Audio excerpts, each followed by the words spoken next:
Hello everyone, welcome to ace online. So ఈ వీడియోలో September current affairs part 2 చూడబోతున్నాం. Already part 1 upload అయింది, మీకు చూసుకోవచ్చు. కింద పీడిఎఫ్ ఉంటుంది, పీడిఎఫ్లో డౌన్లోడ్ చేసుకోవచ్చు. మీకు టైం వేస్ట్ అవుతుంది రాసుకోవడానికి నోట్స్ అంటే. పీడిఎఫ్ కింద లింక్లో మీకు డిస్క్రిప్షన్లో ప్రతి వీడియోకి పీడిఎఫ్స్ ఉన్నాయి. ఆల్రెడీ చాలామందికి తెలియదు. ఇంకా ఎవరైనా ఉంటే కింద చూసుకోండి, పీడిఎఫ్లలో లింక్స్ ఉంటాయి. ఓకే, కాన్సెప్ట్ ఉన్న వాటికి మాత్రమే మనకు పీడిఎఫ్స్ ఉండవు, కానీ మిగతా కరెంట్ అఫైర్స్ అన్నిటికీ పీడిఎఫ్స్ ఉంటాయి. కాన్సెప్ట్ ఉన్న వాటికి ఎంత మనం రాసుకోవాలి, కాన్సెప్ట్ని అర్థం చేసుకోవాలి. ఓకేనా, రైట్. సో మనం ఈ సెప్టెంబర్ పార్ట్ 2 మొత్తం చూసేద్దాం, అసలు ఏమేమి ఉన్నాయని. Right. So September 16th every year మనం ఓజోన్ డేగా సెలబ్రేట్ చేసుకుంటాం. That is the world ozone day. ఎందుకంటే 1987 ఇయర్లో సెప్టెంబర్ 16th ఆఫ్ ద 1987లో ప్రపంచ దేశాలన్నీ కలిసి ఒక అగ్రిమెంట్ రాసుకున్నాయి. ఆ అగ్రిమెంట్ పేరు ఏంటిదంటే మాంట్రియాల్ ప్రోటోకాల్. ఏంటిది? Montreal protocol. ఈ మాంట్రియాల్ ప్రోటోకాల్ దేనికి సంబంధించిందంటే ఓజోన్కి ఏవైతే హాని కలిగిస్తాయో అలాంటి సబ్స్టెన్స్ అన్నిటిని ఏం చేయాలి, మనం బ్యాన్ చేయాలి. వాటినే ఏమని పిలిచేవాళ్ళంటే ఓజోన్ డీప్లీటింగ్ సబ్స్టెన్సెస్. ఓజోన్ డీప్లీటింగ్, ఏవైతే ఓజోన్ని డీప్లీట్ చేస్తాయో, ఏవైతే ఓజోన్ని నాశనం చేస్తాయో, ఏవైతే ఓజోన్ని డ్యామేజ్ కలిగిస్తాయో అలాంటి సబ్స్టెన్స్ని ఏమంటాం మనం? ఓజోన్ డీప్లీటింగ్ సబ్స్టెన్స్ అంటాం. ఇలా ఓజోన్ డీప్లీటింగ్ సబ్స్టెన్స్ అన్నిటిని ఏం చేయాలి, పూర్తిగా ప్రొడక్షన్ ఆపేయాలన్న ఉద్దేశంతో 1987లో అగ్రిమెంట్ రాసుకున్నాం. ఆ అగ్రిమెంట్ ఇక్కడ కెనడాలోని మాంట్రియాల్ సిటీలో జరిగింది కాబట్టి ఏమన్నా మాంట్రియాల్ ప్రోటోకాల్ అన్నాం. అలా Montreal protocol September 16th ozone లేయర్ని ప్రొటెక్ట్ చేయడానికి కోసమే సైన్ చేశాం కాబట్టి ఎవ్రీ ఇయర్ మనకి ఈ సెప్టెంబర్ 16th ఓజోన్ డేగా సెలబ్రేట్ చేసుకుంటాం. ఈ సంవత్సరానికి కూడా థీమ్ కూడా చూడొచ్చు. మన 2022 థీమ్ అయితే చూడండి, Montreal protocol at the rate of 35, the global operation protecting the life on the earth. అంటే ఇక్కడ ఆల్రెడీ మనకు తెలుస్తుంది ఇక్కడ ఏంటి, 1987 to 2022, 1987 to 2022, that is approximately in the 35 years అయింది.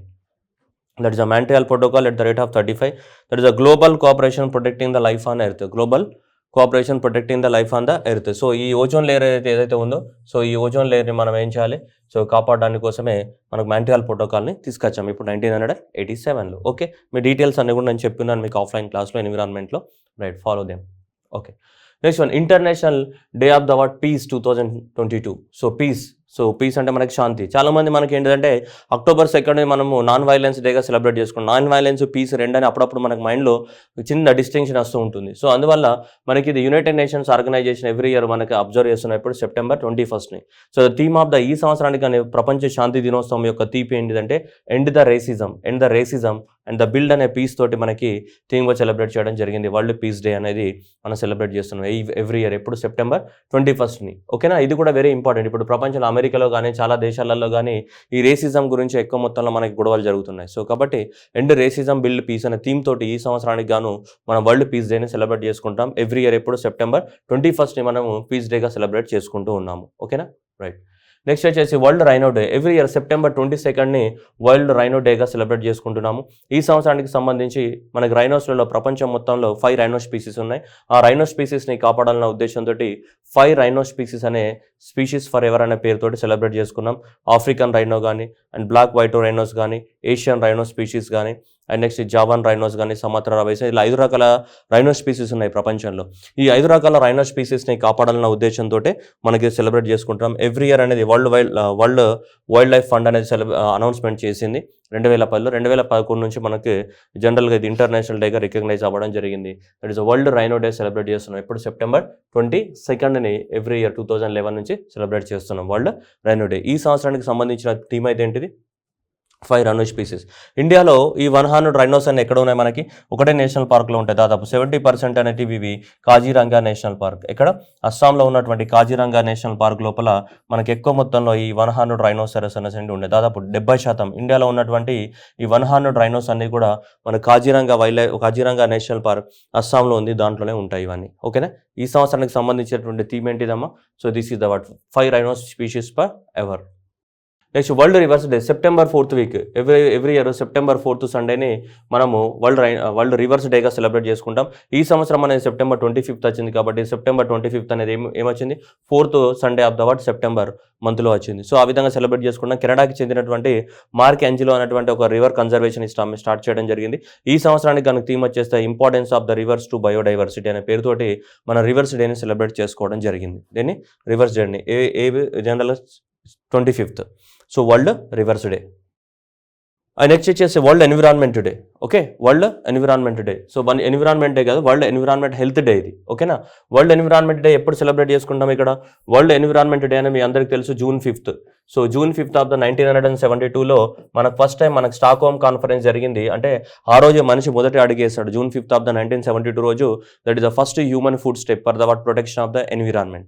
ఎన్విరాన్మెంట్ కాపాడడానికి కోసం మనిషి మొదటి అడిగేశాడు. ఎప్పుడు? June 5th ఆఫ్ ద 1972 రోజు యునైటెడ్ నేషన్స్ ఆర్గనైజేషన్ స్టాక్హోమ్లో కాన్ఫరెన్స్ ఆర్గనైజ్ చేసింది. ఆ స్టాక్హోమ్ కాన్ఫరెన్స్ రోజు ఏ రోజు జరిగింది? June 1972 June 5th. అందువల్ల దాన్ని వరల్డ్ ఎన్విరాన్మెంట్ డే అంటాం. దేన్ని? June 5th. అది వేరే కాన్సెప్ట్. సో ఇది వరల్డ్ ఎన్విరాన్మెంట్ డే కాకుండా ఇక్కడ ఒక పదం ఉంది, ఇక్కడ వరల్డ్ ఎన్విరాన్మెంట్ హెల్త్ డే అనేది ఉంది. ఇక్కడ గుర్తుపెట్టుకోవాలి, world environment day different and world environment health day అనేది డిఫరెంట్. ఓకేనా, so that is the theme for this one is the environmental health day. So that is the theme of the 2022 is the world environmental health day, the strengthening of the environmental health ecosystems for the implementation of the sustainable development goals అనే పేరుతోటి మనం celebrate చేయడం జరిగింది September 26ని, world environment health day. ఓకేనా, September 26. Don't confuse world environment day. ఇక్కడ health అనే పదం చూడలేమనుకో ఆటోమేటిక్గా నీ ఎగ్జామినేషన్లో నీ వెల్త్ కూడా పోతుంది. సో కాబట్టి అందువల్ల జాగ్రత్తగా గుర్తుపెట్టుకోవాలా. సో ఇది ఎప్పుడు మనకి international federation of the environmental health వాళ్ళు ఎవ్రీ ఇయర్ దీన్ని సెలబ్రేట్ చేస్తున్నారు 2011 సంవత్సరం నుంచి. సో కాబట్టి వరల్డ్ హెల్త్ డే వేరు, వరల్డ్ ఎన్విరాన్మెంట్ డే వేరు, వరల్డ్ ఎన్విరాన్మెంట్ హెల్త్ డే వేరు. Next world tourism day September 27. September 27 ఏమంటున్నాం మనం? వరల్డ్ టూరిజం డే అని డేగా సెలబ్రేట్ చేసుకుంటున్నాం. ఎవ్రీ ఇయర్ ఎవరు డిక్లేర్ చేస్తారు? United Nations Organization of the World Tourism Trade Organization వాళ్ళు డిక్లేర్ చేయడం జరిగింది. సో వీళ్ళు ఎవ్రీ ఇయర్ నుంచి మనం దీన్ని సెలబ్రేట్ చేసుకుంటున్నాం. సో ఈ సంవత్సరానికి వచ్చేసి థీమ్ వచ్చేసి rethinking of the tourism. September 27. September 27ని వరల్డ్ టూరిజం డేగా ఎవ్రీ ఇయర్ సెలబ్రేట్ చేస్తుంటాం. వరల్డ్ టూరిజం ఆర్గనైజేషన్ వాళ్ళు డిక్లేర్ చేయడం జరిగింది మనకి. ఓకేనా, సో మీరు లాజిక్గా అబ్జర్వ్ చేస్తే 3 ఈజీగా గుర్తుపెట్టుకోవడానికి అవకాశం ఉంది. So rethinking of the tourism అనే థీమ్ తోటి సెలబ్రేట్ చేస్తాం. ఇయర్ ఏంటి? రీథింకింగ్ ఆఫ్ ద టూరిజం అనే థీమ్ తోటి. ఇప్పుడు September 25th ఉంది. ఇప్పుడు September 25th, September 26th and September 27th ఉంది. ఇక్కడ ఏమన్నా September 25th అనేది రివర్స్ బాగున్నాయి అనుకోండి. రివర్స్ బాగుంటేనే ఎన్విరాన్మెంట్ యొక్క ఏం బాగుంటుంది మనకి? ఎన్విరాన్మెంట్ యొక్క హెల్త్ బాగుంటుందా లేదా? ఎన్విరాన్మెంట్ యొక్క హెల్త్ బాగుంటుంది. ఎన్విరాన్మెంట్ యొక్క హెల్త్ బాగున్నప్పుడే మనం ఏం ప్రమోట్ చేయగలం? టూరిజాన్ని ప్రమోట్ చేయడానికి అవకాశం ఉంటుంది. అందువల్ల అలా గుర్తుపెట్టుకోండి. సో ఈ వరుసగా 3 రోజులు కదా, 25, 26 అండ్ 27th. సో కాబట్టి రివర్స్ బాగుంటేనే ఎన్విరాన్మెంట్ యొక్క హెల్త్ బాగుంటుంది. ఎన్విరాన్మెంట్ యొక్క హెల్త్ బాగుంటేనే ఏం బాగుంటుంది మనకి? టూరిజం బాగుంటుంది. కాబట్టి 25, 26, 27 అనేది కంటిన్యూస్గా ఇలా ఉన్నాయి మనకి. ఓకేనా, అలా గుర్తుపెట్టుకోవడానికి ట్రై చేయండి మనకి. ఓకేనా, సో జాగ్రత్తగా గుర్తుపెట్టుకో. నెక్స్ట్ ఈ వరల్డ్ టూరిజం డే అనేది మనకి September 27 సెలబ్రేట్ చేసుకుంటాం కదా. ఈ వరల్డ్ టూరిజం డే రోజే మనకి ఎక్కువ మొత్తంలో ఒక రిపోర్ట్ రిలీజ్ చేశారు. దాన్ని ఇండియా టూరిజం స్టాటిస్టిక్స్ అనేది ఇండియా టూరిజం మనకి వైస్ ప్రెసిడెంట్ జగదీప్ ధన్కర్ గారు రిలీజ్ చేయడం జరిగింది. దీని ప్రకారం కనుక చూసుకుంటే భారతదేశంలో దానికి Maharashtra, so Maharashtra is and Tamil Nadu the highest number of the foreign tourist visits 1.26 million and 1.23 million తోటి మనకు ఎక్కువ మంది మహారాష్ట్ర అనేది ఫారిన్ టూరిస్టులు రావడం జరిగింది. India received almost 677 million of the domestic tourist visits అది compared with last year 610. 610 million 2020లో విజిట్ చేస్తూ ఉంటే మనకి ఈ సంవత్సరం 677 మిలియన్స్ డొమెస్టిక్ విజిటర్స్ అనేది ఒక ప్రాంతం నుంచి ఇంకో ప్రాంతానికి ఏం చేయడం జరిగింది? విజిట్ అనేది చేయడం జరిగింది. Highest number of the foreign టూరిస్టులు వచ్చినటువంటి రాష్ట్రం అయితే మహారాష్ట్రలో 1.26 million ఆఫ్ ద ఫారిన్ టూరిస్టులు వచ్చారు. అలాగే తమిళనాడులో 1.3 million ఆఫ్ ద ఏమొచ్చారు? ఫారిన్ టూరిస్టులు రావడం జరిగింది. దాని తర్వాత డొమెస్టిక్ టూరిజం అంటే మన ఇండియన్స్, మనమే వేరే రాష్ట్రం నుంచి కాశీకి పోతావు, కాశీ నుంచి తిరుపతి పోతావు, తిరుపతి నుంచి ఎటో పోతావు కదా, అలాంటి వాళ్ళని ఏమంటాం మనం? డొమెస్టిక్ టూరిస్ట్ అంటాం. అలా దాదాపు 677 million ఆఫ్ ద డొమెస్టిక్ టూరిస్టులు అనేది ఇండియాలో లాస్ట్ టైం విజిట్ చేయడం జరిగింది 2021కి గాను. ఓకేనా, సో ఇది ఇండియా టూరిజం స్టాటిస్టిక్స్ అనేది రిలీజ్ చేయడం జరిగింది. ఎందుకంటే September 27 అనేది ఏంటి? మనకి వరల్డ్ టూరిజం డే కాబట్టి మనం స్టార్ట్ చేయడం. ఇదే సేమ్ డే రోజు మనకు UNEP, so United Nations environmental programme. మీ అందరికీ తెలుసు యునైటెడ్ నేషన్స్ ఎన్విరాన్మెంటల్ ప్రోగ్రామ్ 1972లో ఎస్టాబ్లిష్మెంట్ అయింది. సో నైరోబీ కెన్యాలో ఉంటుంది. దేన్ని కాపాడుతుంటుంది? ఎన్విరాన్మెంట్ని కాపాడుతుంటుంది. యునైటెడ్ నేషన్స్ ఆర్గనైజేషన్ యొక్క బ్రాంచ్ అన్నమాట. ఇది సపరేట్ బ్రాంచ్. దేనికోసం? ఎన్విరాన్మెంట్ని కాపాడడానికి కోసం 1972లో ఎస్టాబ్లిష్మెంట్ చేసాం. దేని? UNEPని. ఇప్పుడు ఏం చేసిందంటే ఈ UNEP అలాంగ్ విత్ ఇంకొక చిన్న ఆర్గనైజేషన్ ఆఫ్ ద UK, ఏది రీఫ్ వరల్డ్ ఫౌండేషన్ అనేది UKలో ఉన్నటువంటి ఆర్గనైజేషన్. ఓకేనా, వీళ్ళిద్దరు కలిసి ఏం చేశారంటే గ్రీన్ ఫిన్ సబ్ అనే ఒక టూరిజంని లాంచ్ చేయడం జరిగింది. ఏంటిదంటే ఈ marine tourism. It is a global digital platform. ఏంటిది? Global digital platform a green hub, it will provide the what major boost the what sustainable ఏంటిది మెరైన్ టూరిజాన్ని ప్రమోట్ చేయడానికి కోసం. ఏది మెరైన్ టూరిజం? సస్టైనబుల్ మెరైన్ టూరిజాన్ని ప్రమోట్ చేయడానికి, marine టూరిజాన్ని promote చేయడానికి కోసము యుఎన్ఈపీ వాళ్ళు లాంచ్ చేసినటువంటిది ఏంటిది గ్రీన్ ఫిన్ హబ్ అనేది లాంచ్ చేయడం జరిగింది. Green fin hub is the first ever global maritime tourism industry platform. ఓకేనా, ప్రపంచంలోనే మొట్టమొదటి మెరిటైమ్ టూరిజం అంటే సముద్రం లోపల టూరిజాన్ని ప్రమోట్ చేయడానికి కోసం ఒక ప్లాట్ఫామ్ లాంచ్ చేయడం జరిగింది, ఆన్లైన్ ప్లాట్ఫామ్. అది కూడా ఎవరంటే వాళ్ళు సముద్రంలోకి వెళ్ళి అంత డ్యామేజ్ చేయడానికి అవకాశం ఉంటుంది, కోరల్ రీఫ్స్ కానీ ఏమైనా యానిమల్స్ ఉంటే చంపడానికి అవకాశం ఉంటుంది. అలా కాకుండా సస్టైనబుల్ మెరైన్ టూరిజాన్ని ప్రమోట్ చేయడానికి కోసము మనకు యుఎన్ఈపీ ప్లస్ యూకేకి చెందినటువంటి ఏంటిది రీఫ్ వరల్డ్ ఫౌండేషన్ అనే ఆర్గనైజేషన్ ఇద్దరు కలిసి మనకి గ్రీన్ ఫిన్ హబ్ని స్టార్ట్ చేయడం జరిగింది. ఓకేనా, it is a global digital platform which will help the what driving and the snorkelling of the what operations అని. సో ఇలా పేరుతోటి మనకి ఓవరాల్గా మెరిటైమ్ టూరిజాన్ని ప్రమోట్ చేయడానికి తీసుకురావడం జరిగింది, ఏది గ్రీన్ ఫిన్ హబ్ అనేది. ఓకే, నెక్స్ట్ అపాయింట్మెంట్స్ విషయానికి వస్తే, సో అపాయింట్మెంట్ విషయానికి వస్తే మనకి ఇటలీకి ఫస్ట్ ఉమెన్ ప్రైమ్ మినిస్టర్గా గెలవడం జరిగింది. So far right, so brothers of the nation, brothers of the party ఉంటుంది, మీ పార్టీ పేరే బ్రదర్స్ అనేది సంథింగ్ ఉంటుంది మనకి, పార్టీ పేరే brothers of the Italy, brothers of the Italy అనే పార్టీకి చెందిన ఆమె. So that is the first women prime minister of the Italy. This is very important. ఇప్పటివరకు ఇటలీ దేశానికి అసలు prime minister, Italy capital city ఏంటిది? Rome. Italy capital city Rome. And వీళ్ళ currency ఏముంటుందమ్మా? Euro ఉంటుంది. వీళ్ళ కరెన్సీ ఏంటిది? యూరో అనేది వీళ్ళ కరెన్సీ. సో ఇటలీకి ఫస్ట్ మనకి ఎవరు? జియార్జియా మెలోనీ. సో నీకు మొత్తం మనకు తెలుసు కదా, నీకు చాలాసార్లు చెప్పారు, మొత్తం పేరు గుర్తుపెట్టుకుంటే అది గుర్తుండదు, నువ్వు ఏదైనా గుర్తుపెట్టుకుంటావా అది నీ ఇష్టం.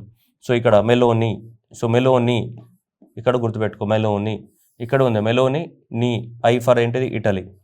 సో ఇటలీ యొక్క ప్రైమ్ మినిస్టర్ ఎవరు? Georgia Meloni. That is the first women prime minister of the what Italy. కాబట్టి ఇలాంటి ఎగ్జామినేషన్లో రావడానికి చాలా స్కోప్ ఎక్కువగా, ఎందుకంటే అంత పెద్ద యూరోప్ కాంటినెంట్ అనేది పెద్ద డెవలప్డ్ కాంటినెంట్. అలాంటి కాంటినెంట్ మొట్టమొదటిసారిగా ఇప్పుడు ప్రైమ్ మినిస్టర్ అవ్వడం, ఒక ఉమెన్ అనేది ప్రైమ్ మినిస్టర్ అవ్వడం చాలా రేర్ కేసెస్. ఇది జనరల్గా ప్రతి దేశానికి ఉమెన్స్ ఉంటారు, వాళ్ళు డెవలప్డ్ కంట్రీస్ కాబట్టి. కానీ ఇటలీ దేశానికి మొట్టమొదటిసారిగా ఒక లేడీ ప్రైమ్ మినిస్టర్ అవ్వడం అనేది ఇది మొదటిసారి. కాబట్టి Giorgia Meloni that is so Italy's first women prime minister. ఇట్లాంటి క్వశ్చన్స్ రావడానికి చాలా ఎక్కువ మొత్తంలో స్కోప్ ఉంటుంది ఎగ్జామినేషన్లో. Okay, next Saudi prime minister. So king Salman అబీజ్. సో ఇక్కడ చూసుకుంటే crown prince of the Saudi అరేబియాకి చెందినటువంటి ఎవరు? Mohammed bin Salman Al Saud. ఇతనే ఇప్పుడు ఏం చేశారు? Prime minister of the Saudi అరేబియాగా అపాయింట్ చేయడం జరిగింది. అంతకుముందు క్రౌన్ ప్రిన్స్ ఉండేవాళ్ళు, ఆ crown prince prime minister of the మనకి సౌదీ అరేబియాగా కూడా అపాయింట్ చేయడం జరిగింది. Crown prince of the Saudi Arabia ఎవరు? Mohammed bin Salman Al Saud. ఇది ఇంపార్టెంట్, సల్మాన్ అల్ సౌద్, లేదంటే లాస్ట్ గుర్తుపెట్టుకోండి Al Saud. So Mohammed bin Al Saud. ఒక్కొక్కసారి మహమ్మద్ అనే పదాలు జనరల్గా ముస్లిం నేమ్స్కి కామన్గా ఉంటాయి, అందువల్ల కన్ఫ్యూజ్ అవుతుంది ఎగ్జామినేషన్లో. అలా కన్ఫ్యూజ్ అవ్వకుండా అల్ సౌద్, సౌదీ అరేబియా కాబట్టి ఏంటిది మనకి? Al Saud, Salman Al Saud named as ever prime minister of the. So ఇదే కదా సౌదీ అరేబియా. ఇక్కడ ఏముంది మనకి? అల్ సౌద్ అని ఉందా లేదా? సల్మాన్ అల్ సౌద్ అని ఉందా లేదా? అల్ సౌద్ అంటే ఏ దేశం? సౌదే కదా. సౌదీ అరేబియాకి ఏమైంది మనకి?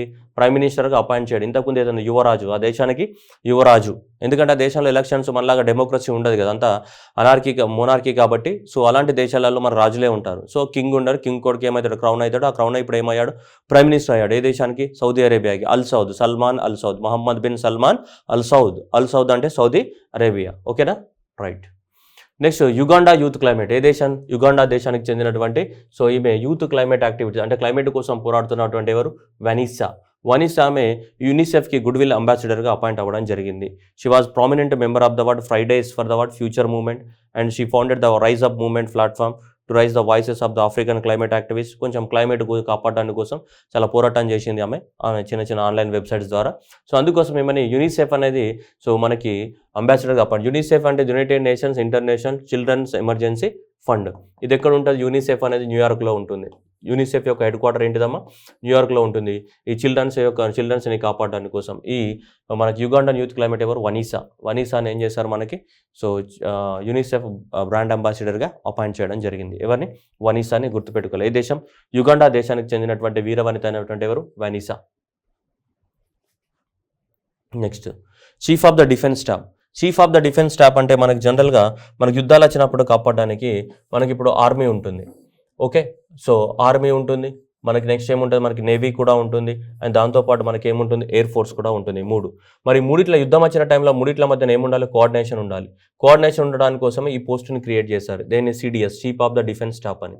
Chief of the defence staff. అంటే ఈ ముగ్గురిట్లతో ఏం చేయాలి, కోఆర్డినేషన్ చేయాలి. మనకు 5 స్టార్ అనమాట. వీళ్ళందరికీ మామూలు ఆర్మీ కానీ, ఎయిర్ కానీ, నేవీ కానీ వీళ్ళందరూ ఉంటారు కదా, వాళ్ళందరికీ హైయెస్ట్ అథారిటీ 5 స్టార్ ఉంటుంది అనమాట. ఇక్కడ మనకి షోల్డర్స్ పైన వాళ్ళకి ఏముంటుంది, 5 స్టార్ ర్యాంకింగ్ కేటగిరీ. సో అంతకుముందు మనకు బిపిన్ రావత్ గారిని అపాయింట్ చేయడం. మన బిపిన్ రావత్ గారు తమిళనాడులో కొండలలో హెలికాప్టర్ వల్ల చనిపోవడం జరిగింది, మీ అందరికీ తెలుసు. That is Bipin Rawat is the first chief defence of the staff. ఇప్పుడు దాని తర్వాత ఇప్పుడు మనకి ఇతను అపాయింట్ చేయడం జరిగింది. ఇండియాస్ ఏంటిది, బిపిన్ రావత్ తర్వాత సెకండ్ చీఫ్ డిఫెన్స్ స్టాఫ్గా మనకి సిడిఎస్ని అపాయింట్ చేయడం జరిగింది. ఎవరిని, Anil Chauhan. The government of India appointed the lieutenant general Anil Chauhan, ఇక్కడ పేరుంది కదా Anil Chauhan. So as a India's ఏంటిది చీఫ్ ఆఫ్ ద డిఫెన్స్ స్టాఫ్గా అపాయింట్ అవ్వడం జరిగింది. అంతకుముందు మనకు బిపిన్ రావత్ ఉండే, బిపిన్ రావత్ చనిపోవడం వల్ల పోస్ట్ అనేది ఖాళీగా ఉంది. సో ఇప్పుడు chief of the defence staff. Chief of the defence staff is అనేది డిఫెన్స్ స్టాఫ్ అనేది హైయెస్ట్ పోస్ట్ అనమాట. ఎందుకంటే ఆర్మీని, నేవీ, ఎయిర్ ఫోర్స్ ముగ్గురిని కూడా కంట్రోల్ చేయగలిగే శక్తి ఉంటుంది అనమాట. కోఆర్డినేషన్ చేయాలి వాళ్ళందరితో. ఇక్కడ ఆర్మీకి ఆర్మీ చీఫ్ ఉంటాడు, నేవీకి నేవీ చీఫ్ ఉంటాడు, ఇక్కడ ఎయిర్కి ఎయిర్ చీఫ్ ఉంటారు. వీళ్ళ ముగ్గురితోటి కోఆర్డినేషన్లో మనకి ఎవరు ఉంటారు, సిడిఎస్ ఉంటాడు, chief of the defence staff ఉంటాడు. సో కాబట్టి అనిల్ చౌహాన్. అంతకుముందు ఎవరు, బిపిన్ రావత్. ఇప్పుడైతే ఎవరు మనకి అనిల్ చౌహాన్ అపాయింట్ అవ్వడం జరిగింది, second chief of the defence staff. Next attorney general. మీ అందరికి తెలుసు highest law officer of the country అంటాం. ఎవరిని, highest law officer of the కంట్రీని అంటే అటార్నీ జనరల్ అండి. ఇప్పుడు యూనియన్ గవర్నమెంట్ ఉంది, యూనియన్ గవర్నమెంట్ స్టేట్ గవర్నమెంట్స్ ఉన్నాయి కదా, యూనియన్ టు స్టేట్ గవర్నమెంట్స్ ఉన్నాయి. మధ్యలో ఎవరు ఉంటారు, గవర్నర్ ఉంటాడు. ఈ గవర్నర్ చెప్తా ఉంటాడు యూనియన్ గవర్నమెంట్కి రాష్ట్రంలో ఏం జరుగుతుందంతా కూడా రిపోర్ట్స్ యూనియన్ గవర్నమెంట్కి ఇస్తుంటాడు. ఎవరు, గవర్నర్. రిప్రజెంటేటివ్. ఈ గవర్నర్ ఎవరు, representative of the union government in the state. స్టేట్లో ఏం జరుగుతుందో ఈ స్టేట్ గవర్నమెంట్కి సెంట్రల్ గవర్నమెంట్కి మధ్యన వారధి ఎవరు, గవర్నర్. ఏం జరుగుతుంది అనేది ఇన్ఫర్మేషన్ ఇస్తుంటాడు ఎప్పటికప్పుడు. అలానే మరి ఇప్పుడు గవర్నమెంట్కి, సో గవర్నమెంట్ కానీ అండ్ నెక్స్ట్ సుప్రీంకోర్టు కానీ, హైకోర్ట్స్ కానీ ఇవన్నీ ఉన్నాయి కదా, ఇక్కడ గవర్నమెంట్కి సంబంధించి ఏం జరుగుతుందని మధ్యలో వారధి ఉంటాడు. ఆ వారధి ఎవరు, ఏజీ, అటార్నీ జనరల్. జ్యుడిషియల్ సిస్టంలో వారధి అనమాట. మామూలుగా పొలిటికల్ సిస్టంలో వారధి ఎవరు, గవర్నర్ పనిచేస్తారు. అదే జ్యుడిషియల్ సిస్టంలో గవర్నమెంట్ మీద ఏమైనా కేసులు వచ్చినా, గవర్నమెంట్ గురించి ఏమైనా వాదించాలన్నా, ఏం చేయాలన్నా దానికి ఒక ఆఫీసర్ ఉంటాడు. ఆఫీసర్ని ఏమంటాం, అటార్నీ జనరల్ అంటాం. That is highest law officer of the country. భారతదేశంలోనే హైయెస్ట్ లా ఆఫీసర్ అంటాం. జడ్జి అని చెప్పట్లేదు, జడ్జిలు వేరు, లా ఆఫీసర్స్ వేరు. ఓకేనా. So there is the highest law officer of the country ఎవరు, attorney general. So Draupadi Murmu అనే మనకి ఇప్పుడు ఆర్ వెంకటరమణి. సో ఆర్ వెంకటరమణిని మనకి అటార్నీ జనరల్ ఆఫ్ ఇండియాగా అపాయింట్ చేయడం అనేది జరిగింది for the period of the 3 years. అంతకుముందు కేకే వేణుగోపాల్ ఉండే, కేకే వేణుగోపాల్ ప్లేస్లో మనకి ఇతన్ని తీసుకురావడం జరిగింది. ఎవరు, R Venkataramani. So that is ఇది కూడా very very very very important question. New attorney general of the India ఎవరు, so that is R Venkataramani. This is the highest law officer of the country. Highest law officer of the country. Next national payment corporation of India. ఈరోజు మనం ఆన్లైన్లో అన్ని కూడా UPI ద్వారా payment చేస్తున్నామా లేదా, QR కోడ్ని స్కాన్ చేసి దానికి ఒక ఆర్గనైజేషన్ ఉంటుంది కదా, ఆర్గనైజేషన్ పేరు ఏంటిది, ఎన్పిసిఐ. భారతదేశంలో జరిగే రోజు ఆన్లైన్ ట్రాన్సాక్షన్స్ అన్నిట్లను కూడా ఎవరు పర్యవేక్షణలో ఉంటాయి, ఎన్పిసిఐ కంట్రోల్లోనే ఉంటాయి, national payment corporation of India. ఈ నేషనల్ పేమెంట్ కార్పొరేషన్ ఆఫ్ ఇండియాకి మనకి ఎండీగా ఎవరిని, దిలీప్ అస్బేని అపాయింట్ చేయడం జరిగింది. 2023 నుంచి మనకి ఆల్మోస్ట్ 2028 వరకు మనకి ఇతనే కొనసాగుతూ ఉంటాడు, దిలీప్ అబ్సే. So Dilip Asbe is appointed as a chairman of the national payment corporation of India. భారతదేశంలో ఆన్లైన్లో జరిగే ప్రతి ట్రాన్సాక్షన్ని వీళ్ళే చూస్తారు. ఎవరు, దిలీప్ అస్బే. నెక్స్ట్ వచ్చి Rajiv Bahl is appointed new director of the Indian council for the medical research. Indian council for the medical research మీ అందరికీ తెలుసు, భారతదేశంలోనే హైయెస్ట్ ఆర్గనైజేషన్. మెడికల్ కాలేజీలు పెట్టాలన్నా, ఏం పెట్టాలన్నా, సో మెడికల్ విద్యకు సంబంధించి అన్ని ఇదే చూసుకుంటుంది. ఇది Indian council for medical research, ICMR. So Indian council for the medical research కోసం మనకి రాజీవ్ బల్. So Rajiv Bahl is appointed as A general director of the దేనికి సంబంధించి డైరెక్టర్గా అపాయింట్ చేయడం జరిగింది. దీనికి ICMR Indian council for the medical research. National payment corporation of ఇండియాకి Dilip అస్బే. New attorney general ఎవరు, వెంకటరమణి. అండ్ నెక్స్ట్ ఇక్కడ chief of the defence staff ఎవరు మనకి, అనిల్ చౌహాన్. సో అనిల్ చౌహాన్ మరి ఇది చాలా ఇంపార్టెంట్ క్వశ్చన్స్ ఇవన్నీ కూడా. నెక్స్ట్ వచ్చేస్తే మనకి హాకీ ఫెడరేషన్. అంతకుముందు లాస్ట్ కరెంట్ అఫైర్స్లో చెప్పాను నేను, కళ్యాణ్ చౌబే ఏంటిది, ఫుట్బాల్ ఫెడరేషన్ ప్రెసిడెంట్గా ఎలక్ట్ అయ్యాడని చెప్పాం మనం, కళ్యాణ్ చౌబే. ఇప్పుడు ఏంటిది, Dilip Tirkey. So Dilip Tirkey is appointed as what, so ఇతను hockey India's first player president. అంతకుముందు హాకీ ప్లేయర్గా పనిచేశాడు, ఇప్పుడు ప్రెసిడెంట్ అవ్వడం జరిగింది. That is international Bholanath. Dilip తిక్రే is appointed as what, hockey president. Hockey India president ఉంటుంది. మన ఇండియాలో హైయెస్ట్ ఆర్గనైజేషన్ ఇదే కదా, హాకీ ఇండియా. హాకీని కంట్రోల్ చేయడానికి ఉన్నది ఏంటిది, హాకీ ఇండియా పేరుతోటి మనకి హాకీని కంట్రోల్ చేయడానికి ఉన్నటువంటి ఆర్గనైజేషన్. సో ఈ హాకీ ఇండియాకి ఎవరు మనకి దిలీప్ తిర్కే అపాయింట్ అవ్వడం జరిగింది ప్రెసిడెంట్గా. Next Indian activist Srishti Bakshi wins the award change maker award of the award United Nations sustainable development goals action award. Change maker awards అంటే సస్టైనబుల్ డెవలప్మెంట్ గోల్స్ మనకు 17 ఉన్నాయి కదా, 17 సస్టైనబుల్ డెవలప్మెంట్ గోల్స్ ఉన్నాయి. తెలియకపోతే తెలుసుకోండి ఎవరైనా. ఈ 17 సస్టైనబుల్ డెవలప్మెంట్ గోల్స్ ఏవైతే ఉన్నాయో ఈ 17 సస్టైనబుల్ డెవలప్మెంట్ గోల్స్ని ఇంప్లిమెంట్ చేయడానికి కోసం బాగా కృషి చేస్తున్న వాళ్ళకి ఈ అవార్డ్స్ ఇస్తుంటారు. సో వాటి లోపల మనకి women of my billion documentary పేరుతోటి ఇతను ఎక్కువ మొత్తంలో ఎమోషన్స్ కానీ రియాలిటీస్ ఆఫ్ ద ఉమెన్ ఇండియాని ఎక్స్పోజ్ చేయడం జరిగింది. అందువల్ల ఇతనికి సృష్టి బక్షికి చేంజ్ మేకర్ అవార్డు రావడం జరిగింది. United Nations sustainable development goals award రావడం జరిగింది. Next bill and the Melinda gates foundation ఎవరైతే ఉన్నారో ఈ bill and the Melinda gates foundation వాళ్ళకు అవార్డు ఇస్తారు. ఆ అవార్డు పేరు ఏంటిదంటే ఇవి goal keeper awards. Goal keepers global goals అనే అవార్డ్స్. దేనికి సంబంధించి అంటే సేమ్ అదే కాన్సెప్ట్. మళ్ళీ సస్టైనబుల్ డెవలప్మెంట్ గోల్స్ ఉన్నాయి కదా మనకు 17. ఏవైతే 17 సస్టైనబుల్ డెవలప్మెంట్ గోల్స్ ఉన్నాయో ఆ 17 సస్టైనబుల్ డెవలప్మెంట్ గోల్స్ని ఇంప్లిమెంట్ చేయడానికి కోసం ఎవరు బాగా ఎఫర్ట్స్ పెడుతున్నారన్న దాన్ని రికగ్నైజేషన్ చేస్తూ ఉంటుంది. సో ఇక్కడ చూడొచ్చు మీరు ఈ అవార్డ్స్ ఎవరికి ఇస్తారు అంటే so the awards recognizes the effort to advance toward the United Nations sustainable development goals in the communities and world. United Nations యొక్క ఈ సస్టైనబుల్ డెవలప్మెంట్ గోల్స్ని ఇంప్లిమెంట్ చేయడానికి కోసం ఎవరైతే సపోర్ట్ ఇస్తారో వాళ్ళకి అవార్డ్స్ ఇస్తారు. ఈ అవార్డ్స్ ఎవరు ఇస్తారు? బిల్ గేట్స్ ఫౌండేషన్ ఇస్తుంది. ఎవరు? Bill and Melinda gates foundation వాళ్ళు ఇస్తూ ఉంటారు ఈ అవార్డ్స్ని. ఓకేనా? వాటిని అవార్డ్ పేరు ఏంటిది? గోల్ కీపర్స్ గోల్ అవార్డు అంటాం. గోల్ కీపర్స్ గ్లోబల్ గోల్స్ అనే అవార్డు పేరుతోటి ఇస్తూ ఉంటారు. రైట్. నెక్స్ట్ ఇక్కడ చూస్తే మనకి ఈ సంవత్సరానికి కానీ చూస్తే 2022 గ్లోబల్ గోల్ కీపర్ అవార్డు ఎవరికి ఇవ్వడం జరిగిందంటే ఉర్సులా వండర్ ఎన్ అవార్డు ఈ కంట్రీ జర్మనీ వాళ్ళకి ఇచ్చింది. ఉర్సులాకి జర్మనీ ఆమెకి రావడం జరిగింది. ఈ కంట్రీ ఉర్సులా జర్మనీ. అట్లాగే 2022 క్యాంపెయిన్ అవార్డు సస్టైనబుల్ డెవలప్మెంట్కి సంబంధించి క్యాంపెయిన్ బాగా చేసిన వాళ్ళు ఎవరు? వనీసా నకాటే యుగాండా. ఇంతకుముందే చూసాం మనం. యూనిసెఫ్ అంబాసిడర్గా ఈమెనే కదా అపాయింట్ చేసింది. జస్ట్ ప్రీవియస్గా చెప్పా కదమ్మా 5 నిమిషాల క్రితం. యూనిసెఫ్ అంబాసిడర్గా అపాయింట్ అయింది ఎవరు? వనీసా నకాటే కదా. సో ఈ వనీసా నకాటేకి ఏంటిది?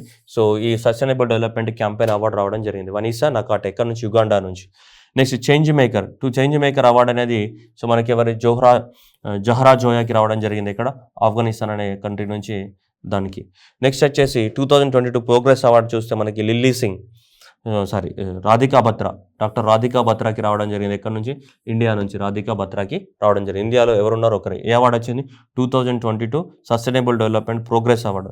సస్టైనబుల్ డెవలప్మెంట్ ప్రోగ్రెస్ కోసం కృషి చేస్తున్న ఆవిడగా ఎవరు? రాధికా బత్రాకి రావడం జరిగింది. ఏది?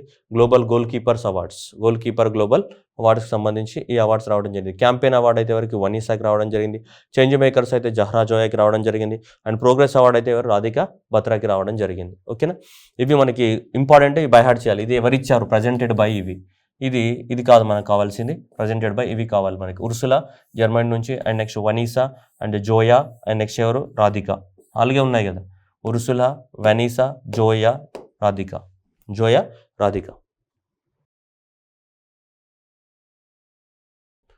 నెక్స్ట్ వెల్త్ లిస్ట్ ప్రకారం అంటే 40 సంవత్సరాల బిలో ఉన్న వాళ్ళు IIFHL wealth Hurun's India below 40 years of the age ఉన్న వాళ్ళు under the word self made rich list. వాళ్ళంతటా వాళ్ళే గొప్ప వాళ్ళుగా మారు 40 సంవత్సరాల కన్నా వయసు తక్కువ ఉండి వాళ్ళంతటా సొంతంగా సెల్ఫ్గా బిజినెస్ స్టార్ట్ చేసుకొని సో గొప్పగా ఎదిగిన వాళ్ళ యొక్క లిస్ట్ కనుక తీసుకుంటే ఇండియాలో మనకు భవిష్ అగర్వాల్ వీళ్ళంతా ఉన్నారనమాట. మనకి Bhavish Agarwal so that is a co founder and CEO of the cab electric volts వాళ్ళు లిస్ట్లో ఉన్నారు మనకి. ఓకేనా? ఇక్కడ చూసుకుంటే ఇండియాలో తీసుకుంటే అండర్ సెల్ఫ్ మేడ్ రిచ్ లిస్ట్లో తీసుకుంటే మనకి అండర్ 40లో 40 సంవత్సరాల కన్నా బిలో ఏజ్లో తీసుకుంటే మనకి Nikhil Kamath 17,500 crores of the network తోటి జెరోదా కంపెనీని స్థాపించాడు. Age 36 years. And Bhavish Aggarwal Ola cabs 11,000 కోట్లతోటి, ఓలా ఎలక్ట్రిక్ తోటి 17,000, 37,000 కోట్లు, 37 సంవత్సరాల ఏజ్. And Divyank Turakhia so 11,000 investments company 40 years. మనకి నిఖిల్ కామత్ సో వీళ్ళు టాప్లో ఉన్నారనమాట వీళ్ళు. ఓకేనా? సో ఇది ఈ రిపోర్ట్ ప్రకారం అంటే 40 సంవత్సరాల వయసు కన్నా తక్కువగా ఉండి వాళ్ళంతటా వాళ్ళు సొంతంగా బిజినెస్ స్టార్ట్ చేసుకొని గొప్పగా ఎదిగిన వాళ్ళ రిచ్ లిస్ట్ అన్నమాట ఇది. ఓకేనా? మరి వాళ్ళంతటా వాళ్ళు స్టార్ట్ చేశారు లేదా మనకు తెలియదు కానీ. Right. Next European Parliament declare that Hungary is a no longer full democracy. Hungary అనే దేశం ఏదైతే ఉందో హంగరీ అనేది ఫుల్గా డెమోక్రసీ కాదు, కేవలం జస్ట్ ప్రజలకు ఓటింగ్ రైట్స్ ఉన్నాయి కాబట్టి ఓటింగ్ రైట్స్ మాత్రమే ఉన్నాయి కానీ డెమోక్రసీని సరిగ్గా ఫాలో అవ్వట్లేదు అని చెప్పేసి ఇది ఫుల్ ఫ్లెడ్జ్డ్ డెమోక్రసీ కాదు, సగం డెమోక్రసీ అనమాట అని డిక్లేర్ చేయడం జరిగింది. It is a hybrid regime of the electoral. జనాలు ఓటేస్తారు కానీ ఓటేసే విధానం కానీ అక్కడ రూల్ చేసే విధానం కానీ డెమోక్రసీకి రూల్స్కి ఫేవర్గా లేవు. అన్డెమోక్రటిక్గా రూల్ చేస్తున్నారు. అందువల్ల it is a no longer Hungary is a no longer democracy అని చెప్పేసి డిక్లేర్ చేయండి. This is the first time the European Union institutions are declared its member state as a not proper democracy. Proper democracy లేదని చెప్పేసి European union అంటే ఇది ఒక 27 దేశాల యొక్క గ్రూప్. అది ఏది యూరోపియన్ యూనియన్ అనేది 27 కంట్రీస్ ఉంటాయి దాంట్లో యూరోపియన్ యూనియన్లో. ఆ కంట్రీస్ అన్నీ కూడా ఏమైతే డెమోక్రసీని ఫాలో అవుతాయి అవన్నీ కూడా. హంగరీని ఫస్ట్ టైం డిక్లేర్ చేయడం జరిగింది. ఇది డెమోక్రసీ కాదు, ఎందుకంటే అగనిస్ట్గా డెమోక్రసీ వర్క్ చేస్తుంది. It is not a proper democracy కాదని చెప్పేసి మొట్టమొదటిసారిగా ఈ హంగరీని తీసేయడం జరిగింది. అంటే యూరోపియన్ యూనియన్లోనే ఉంది కానీ డిక్లేర్ చేస్తుంది ఏమని, డెమోక్రటిక్ రూల్స్ని మీరు ఫాలో అవ్వట్లేదు అని చెప్పేసి చెప్పడం జరిగింది. ఎవరికి? హంగరీకి. Next, prime minister Narendra Modi inaugurates IDF అంటే ఇది international dairy federation world dairy summit. ఎక్కడ జరిగింది? నోయిడా ఉత్తరప్రదేశ్లో జరిగింది. సో అంతకుముందు ఈ సమ్మిట్ అనేది 1974లో జరిగితే మళ్ళీ ఇప్పుడు 2022లోనే జరిగింది ఈ సమ్మిట్. ఎందుకంటే థీమ్ ఆఫ్ ది సమ్మిట్ ఏంటి? Dairy for the nutrition and livelihood అనే థీమ్ తోటి జరిగింది ఇది. ఓకేనా? ఇక్కడ పాయింట్ ఏంటిదంటే ఇండియా అనేది largest producer of the milk. ప్రపంచంలోనే 23% ఆఫ్ ద మిల్క్ అనేది ఇక్కడ నుంచి ప్రొడ్యూస్ అవుతుంది. నెంబర్ 1 పొజిషన్లో ఉంది మన మిల్క్ ప్రొడక్షన్లో. సో కాబట్టి ప్రైమ్ మినిస్టర్ నరేంద్ర మోదీ దీన్ని ఇనాగ్రేట్ చేయడం జరిగింది. ఇది international dairy federation World Summit అనేది జరిగింది. ఎక్కడ? నోయిడా ఉత్తరప్రదేశ్లో జరిగింది. This is important. Noida summit ఎక్కడ జరిగిందని అడడానికి అవకాశం ఉంది. ఎప్పుడు? 1974లో జరిగితే. సో ఈ వరల్డ్ డైరీ సమ్మిట్ ఇండియాలోనే జరిగింది. ఎందుకంటే గుర్తుపెట్టుకోండి, మిల్క్ అనేది ఇండియానే లార్జెస్ట్ ప్రొడ్యూసర్ కాబట్టి ఇండియాలోనే జరిగింది. సో ఇండియాలో ఎక్కడ జరిగింది? దట్ ఈస్ ద నోయిడా ఉత్తరప్రదేశ్లో జరిగింది. Next 25th global summit, that is the 25th global summit 2002. దీనికి సంబంధించి globe oil organized by the టెఫ్లాస్. ఎక్కడ జరిగింది? ఆగ్రా ఉత్తరప్రదేశ్లో జరగడం జరిగింది. సో దీనిలో ఈ ఆర్గనైజేషన్లో ఏం చేశారంటే మన ఏషియా కంట్రీస్ 5 మేజర్ కంట్రీస్ ఏవి? ఇండియా కానీ, పాకిస్తాన్ కానీ, శ్రీలంక కానీ, బంగ్లాదేశ్ కానీ, నేపాల్ కానీ, వీళ్ళందరూ కలిసి ఎక్కువ మొత్తంలో పామ్ ఆయిల్ని మనము వేరే కంట్రీస్ నుంచి ఇంపోర్ట్ చేసుకుంటున్నాం కాబట్టి ఏషియన్ పామ్ ఆయిల్ అలయన్స్ అనేది ఫామ్ చేయడం జరిగింది. సో దాన్నే ఎపోవా అని పేరు పెట్టారు. ఎపోవా అని పేరు పెట్టడం జరిగింది, Asian palm oil alliance. So కాబట్టి ఇది ఎగ్జామినేషన్లో రావడానికి ఛాన్సెస్ ఉన్నాయి మన చుట్టుపక్కల దేశాలన్నీ కూడా. సో ఇండియా కానీ, పాకిస్తాన్ కానీ, శ్రీలంక కానీ, బంగ్లాదేశ్ కానీ, నేపాల్ కానీ. భూటాన్ ఉందా? భూటాన్ లేదు. ఓకేనా? భూటాన్ కానీ లేదు. ఇక్కడ గుర్తుపెట్టుకోవాల్సిన పాయింట్ ఏంటిదంటే భూటాన్ కానీ, ఆఫ్ఘనిస్తాన్ కానీ లేవు ఇందులో. భూటాన్, ఆఫ్ఘనిస్తాన్ లేకుండా మన ఇండియాలో ఉన్న చుట్టుపక్కల కంట్రీస్ అన్నీ ఉన్నా కూడా నైబరింగ్ కంట్రీస్ ఇవన్నీ కూడా ఎక్కువ మొత్తంలో పామాయిల్ని వేరే కంట్రీస్ నుంచి దిగుమతి చేసుకుంటే దాదాపు 15% పామాయిల్ ఈ కంట్రీస్ అయితే దిగుమతి చేసుకుంటున్నాయి ప్రపంచంలో. అందువల్ల ఈ గ్లోబ్ ఆయిల్ సమ్మిట్ అనేది ఆగ్రా ఉత్తరప్రదేశ్లో జరిగింది. అక్కడ ఒక అలయన్స్ని ఫామ్ చేయడం జరిగింది. ఏది? ఏషియన్ పామ్ ఆయిల్ అలయన్స్ అనేది. ఎక్కువ మొత్తంలో ఈ పామ్ ఆయిల్ని దిగుమతి చేసుకుంటున్నటువంటి 5 మేజర్ కంట్రీస్. అందువల్ల వీళ్ళందరూ కలిసి ఒక ఆర్గనైజేషన్గా ఫామ్ చేయడం జరిగింది. Next, so prime minister Narendra Modi attended the SCO summit, Shanghai cooperation summit 2002ని అపాయింట్ చేయడం జరిగింది. ఏది?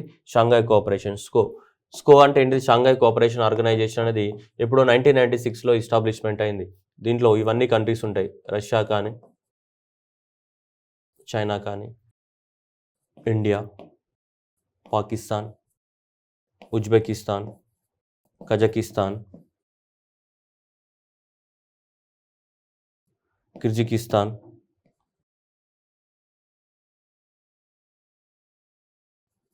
ఓకే. సో ఇవన్నీ రష్యా కానీ, చైనా కానీ, ఇండియా కానీ, పాకిస్తాన్ కానీ, ఉజ్బెకిస్తాన్ కానీ, కజకిస్తాన్ కానీ అండ్ కిర్జికిస్తాన్. ఓకేనా? రైట్. సో ఇవన్నీ కంట్రీస్. దీంట్లో లేనిది ఏంటంటే ఇది ఉండదు, తుర్క్మెనిస్తాన్ ఉండదు. తుర్క్మెనిస్తాన్ అనే కంట్రీ ఏదైతే ఉందో, సో తుర్క్మెనిస్తాన్ అనే కంట్రీ మాత్రమే ఉండదు మనకి దీంట్లో. అంటే జనరల్గా మీకు కన్ఫ్యూజ్ అవుతుంటాయి కాబట్టి ఉజ్బెకిస్తాన్, కజకిస్తాన్, తజకిస్తాన్ ఇవన్నీ ఉంటాయి కదా, ఇవన్నీ కూడా కన్ఫ్యూజ్ అవుతుంటాయి. ఏ స్థాన్ ఉంది, ఏ స్థాన్ లేదంటే ఇందులో ఉజ్బెకిస్తాన్ ఉంది, కజకిస్తాన్ ఉంది, కిర్జికిస్తాన్ ఉంది, చదకిస్తాన్ ఉంది. లేనిదేంటి? తుర్క్మెనిస్తాన్ ఉండదు ఇందులో. ఈ షాంఘై కోఆపరేషన్లో 8 కంట్రీస్ ఉంటాయి మనకి. లేని కంట్రీ ఏంటి దాంట్లో? తుర్క్మెనిస్తాన్ అనేది ఉండదు. అదొకటి గుర్తుపెట్టుకోవాలి, లేకుంటే కన్ఫ్యూజ్ అవుతారు. సో ఈ షాంఘై కోఆపరేషన్కి సంబంధించిన సమ్మిట్ అనేది 2022 ఎక్కడ జరిగింది? సమర్కండ్, ఉజ్బెకిస్తాన్లో జరిగింది. దీని యొక్క స్కో సమ్మిట్ అనేది September 15 నుంచి 2022 వరకు సమర్కండ్లో జరిగింది మనకి. షాంఘై కోఆపరేషన్ యొక్క సమ్మిట్ అనేది Samarkand, Uttar Pradesh. So that is the Samarkand declaration 2022 was the declaration జరిగింది మనకి. Right. So Varanasi in the Uttar Pradesh in India has nominated as a first ever Shanghai cooperation organisation tourism and cultural capital city for the year 2022 and 23గా మనకి India నుంచి వారణాసి సిటీని కూడా nominate చేయడం జరిగింది. చాలాసార్లు చెప్పాయి ఇంతకుముందు కూడా. అంటే ఈ షాంఘై కోఆపరేషన్ ఆర్గనైజేషన్కి సంబంధించి కల్చరల్ క్యాపిటల్ సిటీగా దీన్ని డిక్లేర్ చేయడం జరిగింది. దీన్ని వారణాసిని మనం డిక్లేర్ చేయడం జరిగింది. ఓకేనా. నెక్స్ట్ ఇయర్ 2023లో షాంఘై కోఆపరేషన్ సమ్మిట్, ఇది స్కో సమ్మిట్ అనేది ఇండియాలో జరుగుతుంది. ఇయర్ ఏది ఎక్కడ జరిగింది? సమర్కాండ్ ఉజ్బెకిస్తాన్లో జరిగితే నెక్స్ట్ 2023లో ఇండియాలో జరగబోతుంది. ఏది? సో ఈ షాంఘై కోఆపరేషన్ ఆర్గనైజేషన్ యొక్క సమ్మిట్ ఏదైతుందో 2023లో ఇక్కడ మనకి ఇండియాలో జరగబోతుంది. నెక్స్ట్ కృతజ్ఞ. సో కృతజ్ఞ హ్యాకథాన్ అంటే ఏంటిది? Think tank. మనకు ఆలోచనల్ని ఇన్నోవేషన్స్ చేయాలి. హ్యాకథాన్స్ అనేటివి జనరల్గా ఎందుకోసం కండక్ట్ చేస్తారు? To promote the what? Innovations. Innovations ఏవైతే ఉన్నాయో ఆ ఇన్నోవేషన్స్ని ప్రమోట్ చేయడానికి కోసం మనం కండక్ట్ చేస్తుంటాం. దానికోటి ఏంటిది? కృతజ్ఞ అనే దాన్ని మనకి ప్రమోట్ చేయడం జరిగింది. ఎవరు? Indian council for the agriculture research వాళ్ళు, ఐసీఏఆర్ వాళ్ళు కృతజ్ఞ అనే ఒక థింక్ ట్యాంక్ అని ఇన్నోవేషన్ ప్లాట్ఫామ్ లాంచ్ చేశారు. ఎవరు? వీళ్ళు, కృతజ్ఞ అనేది. సో కృతజ్ఞ అనేది ఏంటంటే ఎక్కువ మొత్తంలో మనకి ఈ అగ్రికల్చర్కి సంబంధించిన సీడ్స్ ఉంటాయి కదా, సీడ్స్ని ప్రమోట్ చేయడానికి కోసం the speed breeding of the what crops యొక్క బ్రీడింగ్ అనేది చాలా తొందరగా జరగాలి. అంటే వాటి యొక్క రైపెనింగ్ పీరియడ్ కానీ గ్రో అయ్యే పీరియడ్ కానీ ఉంటాయి కదా, వాటిని ఎక్కువ మొత్తంలో స్పీడ్గా పెంచాలి. దానికోసం ఏమైనా కొత్త ఇన్నోవేషన్స్ చేయాలని చెప్పేసి మనకి ఇదేంటి కృతజ్ఞ అనే పేరుతోటి మనకి ప్లాట్ఫామ్ని లాంచ్ చేస్తారు. అంటే ఇన్నోవేషన్స్ని, అంటే ఆలోచనలను రేకెత్తించాను, సృజనాత్మకతను రేకెత్తించి ఆలోచనలు రేకెత్తించేటట్టు ఒక ఆలోచన థింక్ ట్యాంక్ అనమాట అది. దాని పేరు ఏంటంటే హ్యాకథాన్స్. కృతజ్ఞ హ్యాకథాన్ ఎవరు లాంచ్ చేస్తారు? Indian council for the agriculture research launch చేయడం జరిగింది. నెక్స్ట్ హిందుస్థాన్ ఏరోనాటిక్స్ లిమిటెడ్ ఎక్కడ ఉంది? హాల్ అనేది ఎక్కడ ఉంది? మనకు బెంగళూరులో ఉంటుంది. సో దీని యొక్క హిందుస్థాన్ ఏరోనాటిక్స్ యొక్క హెడ్ క్వార్టర్ ఎక్కడ? మనకు బెంగళూరులో ఉంటుంది. సో ఈ రాకెట్ ఇంజనీరింగ్ మ్యానుఫ్యాక్చర్, ఈ బెంగళూరులో ఉన్న రాకెట్ ఇంజనీరింగ్ మ్యానుఫ్యాక్చర్ ఏదైతే ఉందో వీళ్ళందరూ కూడా ఏంటిది? క్రయోజెనిక్ ఉంది కదా. సో ఈ క్రయోజెనిక్ ఇంజన్ ఫ్యూల్ మనకి లిక్విడ్ ఆక్సిజన్, మన లిక్విడ్ హైడ్రోజన్ పెరాక్సైడ్ H2O2 ఉంటుంది. లిక్విడ్ H2O2ని మనం వాడుతుంటాం కదా జనరల్గా. సో ఆ క్రయోజెనిక్ ఫ్యూల్ని తయారు చేయడానికి కోసము మనకి ఇక్కడ Hindustan aeronautic limited and next ఏంటిది ఇస్రో ఇద్దరు కలిసి టైఅప్ అవ్వడం జరిగింది. సో బెంగళూరులో మనకి భారతదేశం మొత్తం సప్లై చేయడానికి కోసం క్రయోజెనిక్ ఫ్యూల్స్ని తయారు చేయడానికి కోసం బెంగళూరులోని హిందుస్థాన్ ఏరోనాటిక్ లిమిటెడ్లో ఒకటి ఓపెన్ చేయడం జరిగింది అనమాట, బ్రాంచ్. ఓకేనా. Israel Embassy and the Indian Kushi Foundation launched the Women Empowerment Project, that is the Saras in Uttar Pradesh, Ghaziabad జిల్లా ఉత్తర్ ప్రదేశ్. సో సారాస్ అనే ప్రాజెక్ట్ని మనకి ఇజ్రాయిల్ వాళ్ళ సహకారంతో మనకి ఈ గజియాబాద్ ఉత్తరప్రదేశ్లో లాంచ్ చేయడం జరిగింది. దేనికోసం? జస్ట్ ఉమెన్ ఎంపవర్మెంట్ కోసం సంబంధించి మరి డే కంట్రీ సపోర్ట్ తోటి సారాస్, దట్ ఈస్ ఇజ్రాయిల్ అనే సపోర్ట్ తోటి లాంచ్ చేయడం జరిగింది. నెక్స్ట్ జలదూత్ యాప్ అనేది లాంచ్ చేయడం జరిగింది గవర్నమెంట్ ఆఫ్ ఇండియా. సో అంటే మినిస్ట్రీ ఆఫ్ వీళ్ళు ఎన్విరాన్మెంట్ రూరల్ డెవలప్మెంట్ ఎవరైతే ఉంటారో వాళ్ళు. సో జలదూత్ యాప్ అనేది లాంచ్ చేయడం జరిగింది. జలదూత్ యాప్ అండ్ జలదూత్ ఈ application brochure functioning of the new Delhi. This app will used across the India for the monitoring of the ground water tables by capturing of the water levels in the selected 2 to 3 villages in well. This is jointly developed by the Ministry of the Rural Development and Ministry of the Panchayat Raj వీళ్ళు కలిసి ఈ జలదూత్ అనే యాప్ని development చేయడం జరిగింది. So ఈ జలదూత్ app అనేది దేనికోసం? స్పెషల్గా అండర్ గ్రౌండ్ వాటర్ని లెవెల్ని ఎప్పటికప్పుడు మెజర్ చేయడానికి కోసం ఈ జలదూత్ యాప్ని లాంచ్ చేయడం జరిగింది. Jaldoot. 1 week 1 lab. Minister of the science and technology Jitendra Singh 1 week 1 ల్యాబ్ని అపాయింట్ చేయడం జరిగింది. ఈ 1 week 1 ల్యాబ్ అంటే ఏంటిదంటే ఈ council for the scientific industrial research అనే CSI అనే ఆర్గనైజేషన్ ఉంది కదా, వీళ్ళు అనౌన్స్ చేశారు దీన్ని 1 week 1 lab, that is the theme based campaign in the new Delhi. The campaign to show cases the break throughs and innovations of the each in the 37 CSIR laboratories institution spreads across the India. 37 labs ఉన్నాయి సిఎస్ఐఆర్కి 37 labs ఉన్నాయి కదా. ఆ ల్యాబ్లలో కొత్త innovations ఏం చేశారు, ఆ innovations అన్ని కూడా జనాలకు చూపించాలి కదా.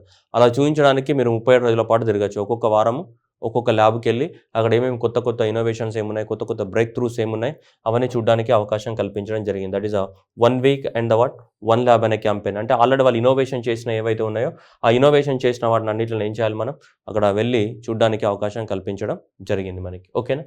1 week 1 lab campaign. Next Maharashtra cabinet approves the naming of the Chipi airport after the barrister Nath Pai.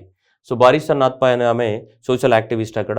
So మనకి మహారాష్ట్రలో ఉన్నటువంటి సోషల్ యాక్టివిస్ట్, ఆమె బర్త్డే సందర్భంగా అక్కడ ఉన్నటువంటి సింధుదుర్గ్ డిస్టిక్లో మనకి ఎయిర్పోర్ట్ ఉంది. 2019లో ఓపెన్ అయింది ఇది చిప్పీ ఎయిర్పోర్ట్. ఇది చిప్పీ గ్రీన్ఫీల్డ్ ఎయిర్పోర్ట్ అనేది మనకి ఓపెన్ అయింది. దీని పేరు బారిస్టర్ నాథ్పాయ్ ఎయిర్పోర్ట్గా మార్చడం జరిగింది, చిప్పీ airport. India stands 4th in the global crypto adoption index and we are on top for the consecutive term. So ఇది ఎవరు ఇచ్చారు ఇది రిపోర్ట్ అనేది చైన్ అనాలిసిస్ అనే ఒక ఆర్గనైజేషన్ ఇవ్వడం జరిగింది. దాంతోపాటు 2022 global crypto adoption index. Crypto currency అంటే ఆన్లైన్ కరెన్సీస్, ఈ బిట్ కాయిన్ కానీ ఇవన్నీ కూడా. సో ఈ crypto currency and the emerging markets leading grassroots adoption. China remains as active despite of the ban and crypto fundamentals అంత పక్కన పెడదాం మనం. ఓవరాల్గా చూసుకుంటే మనకి వియత్నాం అనే టాప్ ర్యాంక్లో ఉంటే ఇండియా అనేది ఎంత ఉంది, 4th ప్లేస్లో ఉంది క్రిప్టో కరెన్సీ యొక్క అడాప్షన్స్.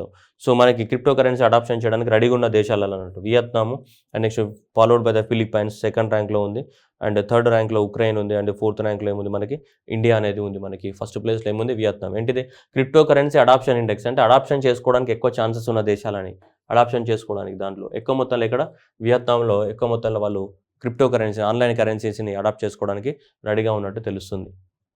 చైనా అలసి ఇచ్చిన వాళ్ళు రిపోర్ట్ ప్రకారం మనకి ఎవరు చైనా అలసి ఇచ్చినటువంటి రిపోర్ట్ ప్రకారం. ఓకేనా రైట్. సో ఇది చూసాం మనం India global crypto currency adoption index. Next చూస్తే సో ఇక్కడ నుంచి ఇండియాలో ఫస్ట్ టైం కొన్ని ప్రాజెక్టులు స్టార్ట్ అయినాయి. ఆ ఫస్ట్ టైం స్టార్ట్ అయిన ప్రాజెక్టుల గురించి మనం మాట్లాడుకుందాం. India's first avalanche monitoring radar install in the north Sikkim. Avalanches అంటే మనంతా తెలుసు, సడన్గా ఐస్ కురుస్తుంటుంది కదా అమ్మ. సడన్గా అవలంచీస్ అంటే మనకి బాహుబలి సినిమాలో చూస్తుంటాం కదా, బాహుబలి వల్ల పెద్ద ఫైట్ సడన్గా వచ్చేస్తుంటుంది లేదా ice.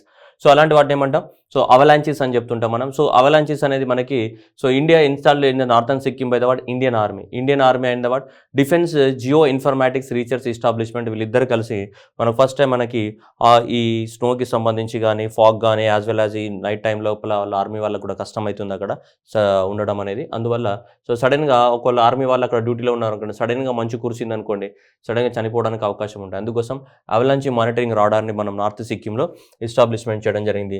The first avalanches radaring system ఇక్కడ మన నార్త్ సిక్కింలో ఇన్స్టాల్ చేయడం జరిగింది. ఎవరు Indian army plus geo informatics department వాళ్ళు కలిసి. Next India get the what first dugong conservation centre. Dugong అంటే సీ కౌ అనమాట. డ్యూగాంగ్ అంటే ఏంటిది సీ కౌ అంటే మనకెట్లయితే కౌస్ ఉంటాయో అట్లనే భూమి పైన ఉన్నటువంటి కౌ అలాగే సముద్రంలో కూడా కౌస్ ఉంటాయి. ఇక్కడ ఇది మన డ్యూగాంగ్ అనే కనిపిస్తుంది కదా, ఇది సీ కౌ. ఈ డ్యూగాంగ్కి సంబంధించి మనకి ఫస్ట్ కన్జర్వేషన్ సెంటర్ రావడం జరిగింది ఇక్కడ పాల్క్ బేలో. ఇదంతా కూడా ఇండియా. సో ఇండియాకి సంబంధించి శ్రీలంక. ఓకే, ఈ మధ్యలో ఉన్నటువంటి ఏంటి రామసేతు. ఈ రామసేతుకి పైన కింద ఉన్నదంతా ఏంటిది మనకి గల్ఫ్ ఆఫ్ మన్నార్. ఇదంతా గల్ఫ్ ఆఫ్ మన్నార్ కిందిది. ఈ పైన ఉన్నదంతా ఇదంతా ఏంటి పాల్క్ బే.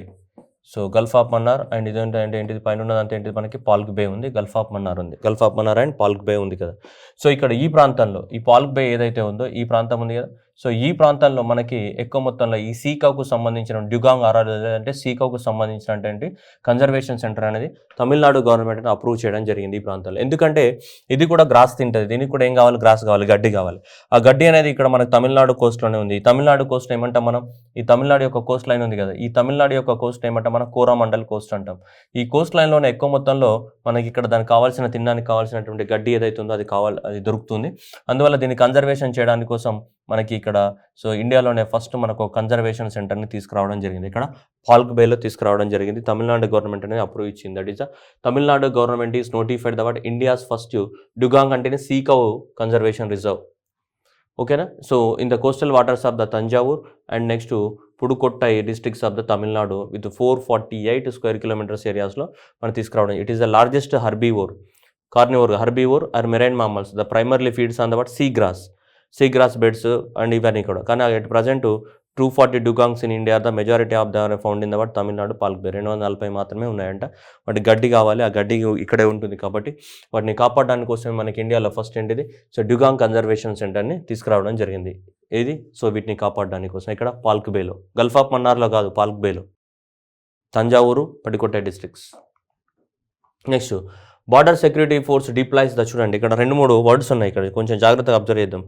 బార్డర్ సెక్యూరిటీ ఫోర్స్ డిప్లాయ్ చేసిందండి. ఏంటి ఫస్ట్ ఫీమేల్ అన్నాడు. ఓకే, ఫస్ట్ ఫీమేల్ ప్లస్ ఏమన్నాం camel riding squadron along the what Indo Pakistan border. ఎవరు బార్డర్ సెక్యూరిటీ ఫోర్స్ అనేవాళ్ళు క్యామెల్ పైన. ఇక్కడ మనకి గుజరాత్లో గుజరాత్ కాదు ఏంటిదమ్మా రాజస్థాన్. ఈ రాజస్థాన్ అంతా థర్డ్ డిజర్ట్ కదమ్మా. ఈ థర్డ్ డిజర్ట్ ఏరియా ఏదైతే ఉందో ఇక్కడ మనకి దేంతో బార్డర్లో ఉంది, ఇక్కడ పాకిస్తాన్తో బార్డర్లో ఉంది కదా. ఈ పాకిస్తాన్తో బార్డర్లో ఉన్నది అంతా కూడా ఏంటిది మనకి థర్డ్ డిజర్టే కదా. ఇదంతా కూడా థర్డ్ డిజర్ట్. మరి థర్డ్ డిజర్ట్ లోపల ఏమంటే వెహికల్స్ మూవ్ అయితే అన్నీ ఒంటెల మీద కదా నొప్పుకోవాలి. సో అందుకోసం సో ఇక్కడ ఈ బార్డర్ సెక్యూరిటీ ఫోర్స్ అనేది ఇక్కడ జనరల్గా మన వాళ్ళు ఆర్మీ వాళ్ళు క్యామెల్స్ మీద రైడ్ చేస్తూ ఉంటారు, ఎందుకంటే థర్డ్ డిజర్ట్ కాబట్టి. ఇండో పాకిస్తాన్ బార్డర్లో. కానీ ఇప్పుడు వచ్చిన స్పెషాలిటీ ఏంటిదంటే క్యామెల్స్ పైన రైడ్ చేసేది మేల్ కాదు, ఫీమేల్. అది మనకి ఇప్పుడు the border security force launch the what first ఏమంటున్నాం, first female camel riding squad. Female camel riding will be deployed along the Indo Pakistan border in Rajasthan and Gujarat.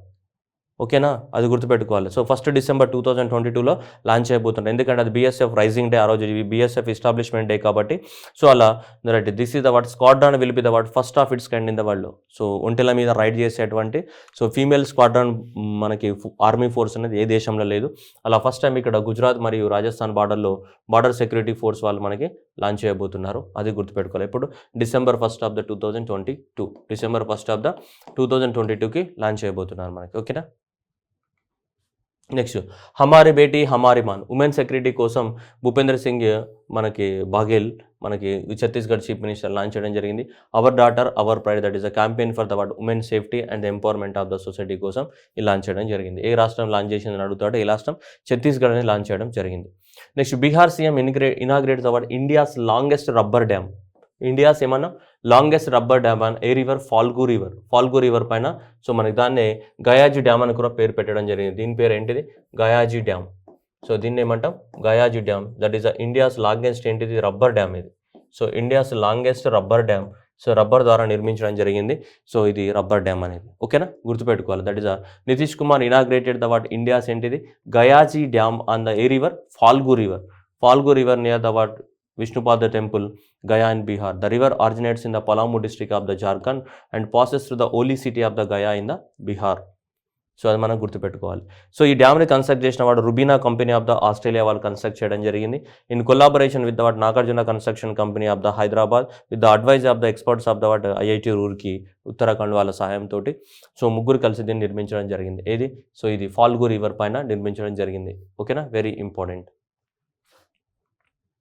India's first and the world's third university of the forest to open in the Telangana. Forest university సపరేట్గా forest మీన్నే మనం study చేయడానికి కోసం forest university ఎక్కడ లేవు. Agriculture universities ఉన్నాయి, ఈ cyber forensic universities ఉన్నాయి, కానీ ఫారెస్ట్ యూనివర్సిటీస్ లేవు. ఫారెస్ట్ యూనివర్సిటీస్ అనేది చైనా, రష్యాలో మాత్రమే ఉన్నాయి. ఓన్లీ రష్యాలో, చైనాలో మాత్రమే ఫారెస్ట్ యూనివర్సిటీస్ ఉన్నాయి, ఇంకా ఎక్కడ లేవు. సపరేట్గా తెలంగాణ అసెంబ్లీ అనేది మనకు పాస్ చేయడం జరిగింది. That is the India's first and world's ఏంటిది థర్డ్ ఫారెస్ట్ యూనివర్సిటీని మనకి లాంచ్ చేయడం జరిగింది. మనకి ములుగులో రాబోతుంది. మనకి అక్కడ మనకి ఆల్రెడీ ఉంది. మనకి ఏంటిది forest college and the research institute అనేది ఆల్రెడీ ఉంది. మనకి ములుగు డిస్టిక్లో ఉంది, మనకి సిద్దిపేట జిల్లా ములుగు డిస్టిక్లో ఉంది. సో దాంట్లో ఆల్మోస్ట్ 18 కోర్సులతో ఇది లాంచ్ అయినట్టు చెప్పడం జరిగింది మనకి. సో కాబట్టి ప్రపంచంలోనే థర్డ్ది, ఇండియాలో ఫస్ట్ది ఏంటిది, so that is a forest university upcoming in Telangana and Mulugu district of the Siddipet. Next India to receive the 100% of the ఈథనాల్తో నడిచేది plus electrical. India will receive the what first flexi fuel vehicle which means it can run on the basis of the ethanol blended petrol and battery, రెండిట్ల పైన hybrid vehicle అనమాట. So అందువల్ల దీని పేరు ఏమన్నారు, flexi fuel strong hybrid electric vehicles అన్నారు. ఇటు fuel ద్వారా నడుస్తుంది, ఇటు ఎలక్ట్రిక్ వెహికల్స్ ద్వారా, ఈథనాల్ ద్వారా కూడా నడుస్తుంది, ఎలక్ట్రిసిటీ ద్వారా కూడా నడుస్తుంది. సో అందువల్ల దీన్ని మనం ఇండియాస్ ఫస్ట్ 100% ఈథనాల్ ఎలక్ట్రిక్ కార్గా రికగ్నైజేషన్ చేయబడింది. Next world's first public database for the what fossil fuels launch చేయడం జరిగింది. Global register on the fossil ఫ్యూయల్స్ని లాంచ్ చేశారు. ఇలాంటి క్వశ్చన్స్ అనేవి మనం చాలా తక్కువ అంచనా వేస్తుంటాం, కానీ మనం civil services papers, question papers observe చేస్తే అన్నీ ఎక్కువ ఇలాంటి బిట్లే ఉంటాయి. So that is the global register of the fossil fuels. Global register of the fossil ఫ్యూయల్స్ని లాంచ్ చేసిన వాళ్ళు ఎవరు, కార్బన్ ట్రాకర్ అనే ఒక చిన్న ఎన్జిఓ అండ్ దాంతోపాటు గ్లోబల్ ఎనర్జీ మానిటర్ అనే ఒక ఎన్జిఓస్ కలిసి వీళ్ళిద్దరు కలిసి రన్ చేస్తారు. ఏంటిది global register of the fossils అని. So this is the world's the first category register of the fuels which Faasil fuel reserves, production and emissions, వాటి వల్ల ఎన్ని రిజర్వ్స్ ఉన్నాయి, ఎంత ప్రొడక్షన్ జరుగుతుంది, ఎంత కార్బన్ డైఆక్సైడ్ రిలీజ్ అవుతుంది, అవన్నిట్ల గురించి డేటా ఎప్పటికప్పుడు కూడా మనకు రిలీజ్ చేయడానికి కోసము so global register of the fossil ఫ్యూయల్స్ని లాంచ్ చేయడం. This is the first ever fully transparent and public database the tracks the fossil fuel production in the world wide and దాని గురించి లాంచ్ చేయడం జరిగింది. ఓకేనా, global register of the fossil fuels ఎవరెవరనేది important. ఇది carbon tracker అనే ఒక organisation and దాంతోపాటు గ్లోబల్ ఎనర్జీ మానిటర్ వీళ్ళు లాంచ్ చేయడం జరిగింది. So carbon energy tracker, global energy monitor, that is the first world's ఏంటిది first public database on the fossil fuels. దాన్నే గ్లోబల్ ఫాజిల్ ఫ్యూయల్స్ అంటే ఇవే కదా, కోల్ ఎంత ప్రొడక్షన్ జరుగుతుంది, వాటిని ఎలా వాడుతున్నారు, ఎంత గ్రీన్ హౌస్ గ్యాస్ ఎమిషన్ చేస్తుంది, ఏంటిది అనే దాని గురించి మనకు పూర్తిగా ఇన్ఫర్మేషన్ కోసం దీన్ని లాంచ్ చేయడం జరిగింది. ఏది ద డేటాబేస్, ఇది గ్లోబల్ రిజిస్ట్రీ ఫాజిల్ ఫ్యూయల్స్కి సంబంధించి. So UP government approves award first tiger reserve in the Bundelkhand reason of the Uttar Pradesh. Already ఉత్తరప్రదేశ్లో 3 ఉన్నాయి, దీంతో కలిపి 4 మనకి టైగర్ రిజర్వ్స్ అవుతున్నాయి. కానీ ఇది first tiger reserve in the Bundelkhand reason. Bundelkhand భాగం లోపల ఉత్తరప్రదేశ్లో చాలా రీజన్స్ ఉన్నాయి మనకి, అవధ్ అని,